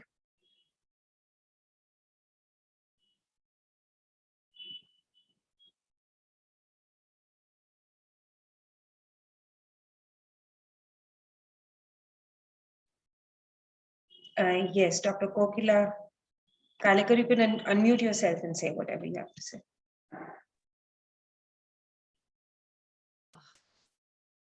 Yeah, good evening, Dr. Hala. It was very good speech, very good talk, and she has talked about at large about feminism and gender and translation. I had a doubt, right? She was saying, this is a question to her. She was saying feminism, the equivalent word for feminism did exist in Arabic. So I was wondering, what kind of works were there and in which this word has existed? And what was the time of those texts or anything where this word has existed? Yes, well, the source, the feminist movement had different spaces in which the thoughts were expressed, particularly through journalism. And I can imagine that similarly in India. But we as feminists, we rely on, we rely on one central source, which is the program of the Egyptian Women's Union, which was drafted like the agenda, a program, a kind of a manifesto in 1923 when they established it. And the program is divided into 3 parts. The first part is national demands, matalib wataniya. So watan is nation. And then matalib ijtimaiya, social demands. And then there is the last, which is al-qism al-niswi. So these were the demands that had directly to do with what we would consider today feminist, because they were demands about women's position within marriage, within family, in relation to custody, right to education, and political right. And this is why this qism niswi, the term niswi, is the term that we adopted as the most equivalent to the concept of feminism that came on. And from then on, actually, even in women's writings in the newspapers and so on, you find the term appearing. But it is sometimes appearing, you know, interchangeably with women. Sometimes it refers to women's demands, sometimes it refers to feminist, you know, political demands. But we as Egyptian feminists base ourselves on the term, the way it was used in the Barnamij, in the program of the Egyptian Women's Union, 1923.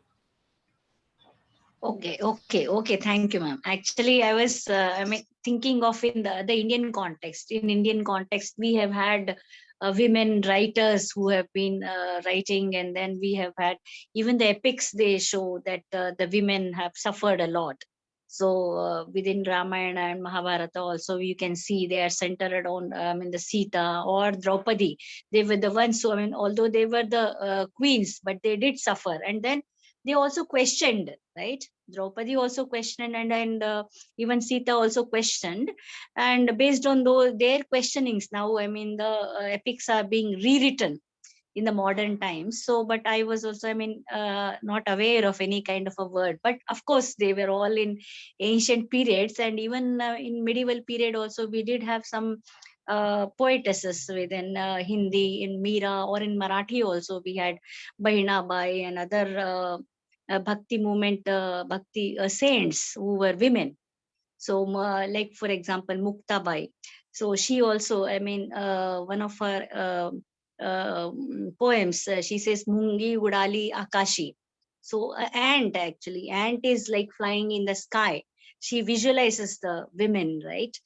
Flying in the sky. So those kind of things are there in medieval period as well. But I am not yet come across any term for this kind of a movement as we have in feminism. Thank you very much. So even in Egypt, like, it's a kind of a comparatively modern term, right? Maybe if it is in 1923, as you are saying, yes, right? 23. Yes. Yeah. So comparatively a modern term, right? It has yes, come in but modern it is times. derived. It is times. derived from. Yes, it is derived from niswa. Niswa is the plural for woman, so women in Arabic language. Oh. But the derivation is slightly different. So it is not niswa or nisa, but it becomes niswi and niswiya. Okay. But it is derived from the root that means women, but it is not directly women's movement, because that is al-haraka an-niswiya. When you speak of an-nisaiya, when you speak of feminist, it becomes an-niswiya. It is derived from the same with minor alteration, and it already existed. Okay. That way, though, even in Hindi or in other Indian languages, we have developed Strivad. So, but that appears to be a literal translation. Stri is women and Vada is, ism kind of thing, womenism kind of thing. Like, okay, thank you very much.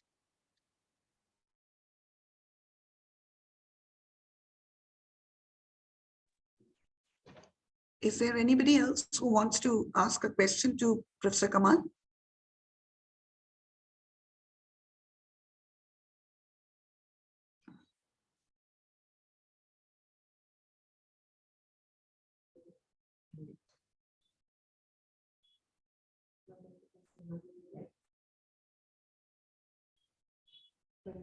In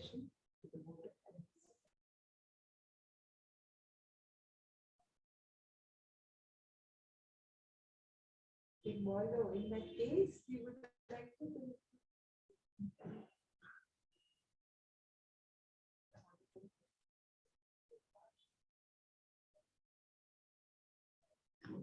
Is there anybody else who wants to ask a question? Do we have any further questions for Professor Kamal?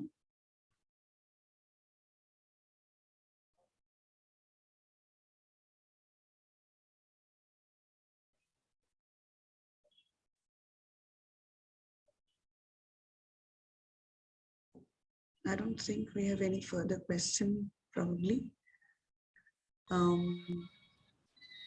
Okay, so we extend our sincere thanks and gratitude to you, Professor Kamal, once again for participating in our conference and also for your enlightening talk. I'm sure all of us enjoyed it thoroughly. And we also thank you for being with us, and we shall look forward to having you once again amongst us someday. And on that note, we'll proceed with the valedictory session of the conference. Thank you. And so now I'll request Dr. Shayantini Banerjee, the head of the Amity Institute of English Studies and Research, to kindly propose the vote of thanks.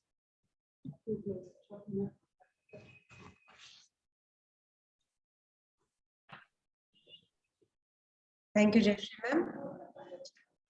It is my privilege to propose a vote of thanks and acknowledge the contribution of those who worked hard to make this international conference on literary translations, trends, voices, cultural identity, and reframed realities a success. On behalf of the organizing team, I offer my sincere thanks to Almighty God for His cherished blessings, which guided us to conceive and execute with flair this entire event. I express my profound gratitude to respected Acting Pro Vice Chancellor, Amity University, Jharkhand, Dr. Ashok K. Srivastav sir, respected Dean Academics, Professor Dr. Ajit Kumar Pandey sir, respected Registrar Sir, Mr. Prabhakar Tripathi sir, and Dr. Shobna Chaudhary ma'am, HOI Arts and Commerce, for their constant support and guidance. My deepest gratitude to all the esteemed speakers and session chairs of this two-day international conference, Professor Mark Shetland,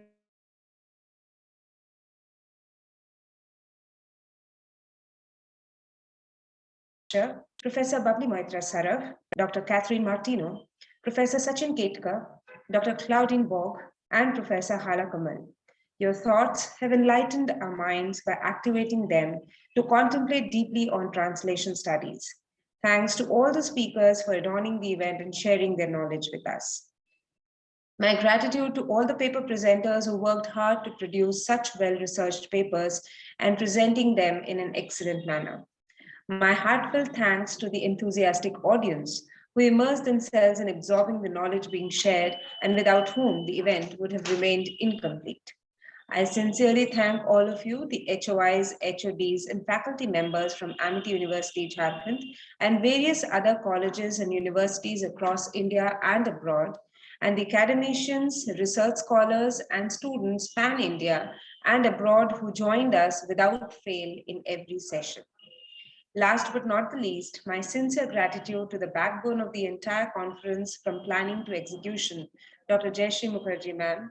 I thank the entire organizing team for their support, and a special thanks to the IT team, admin team, and media team who smoothened our process by conducting an event flawlessly. Ends symbolize a new beginning. We end this conference today with a promise to bring to you another such interesting, engrossing, and research-oriented event. Thank you everyone present for your patience. I now request you all to switch on your camera for a group photograph.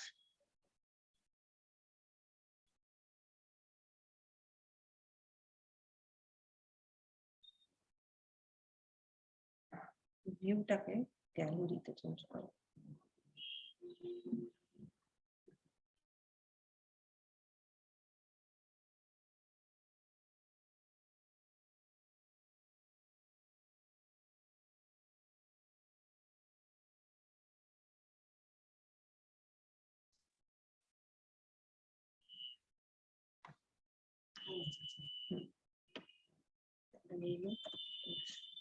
Thank you so much, everyone. I would now request everyone to rise for the national anthem.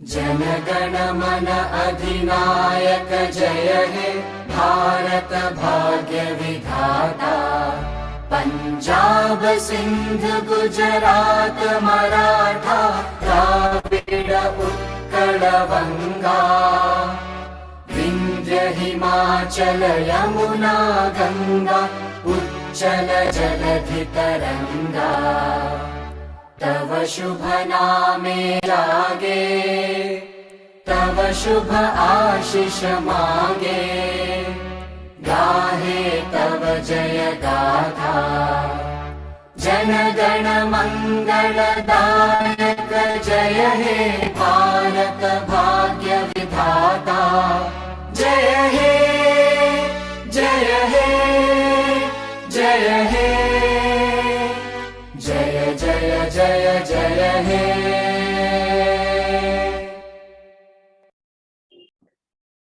Thank you everyone for being so patient and being with us for the last 2 days. Thank you, and we accept your participation later on. Thank you. Thank you one and all.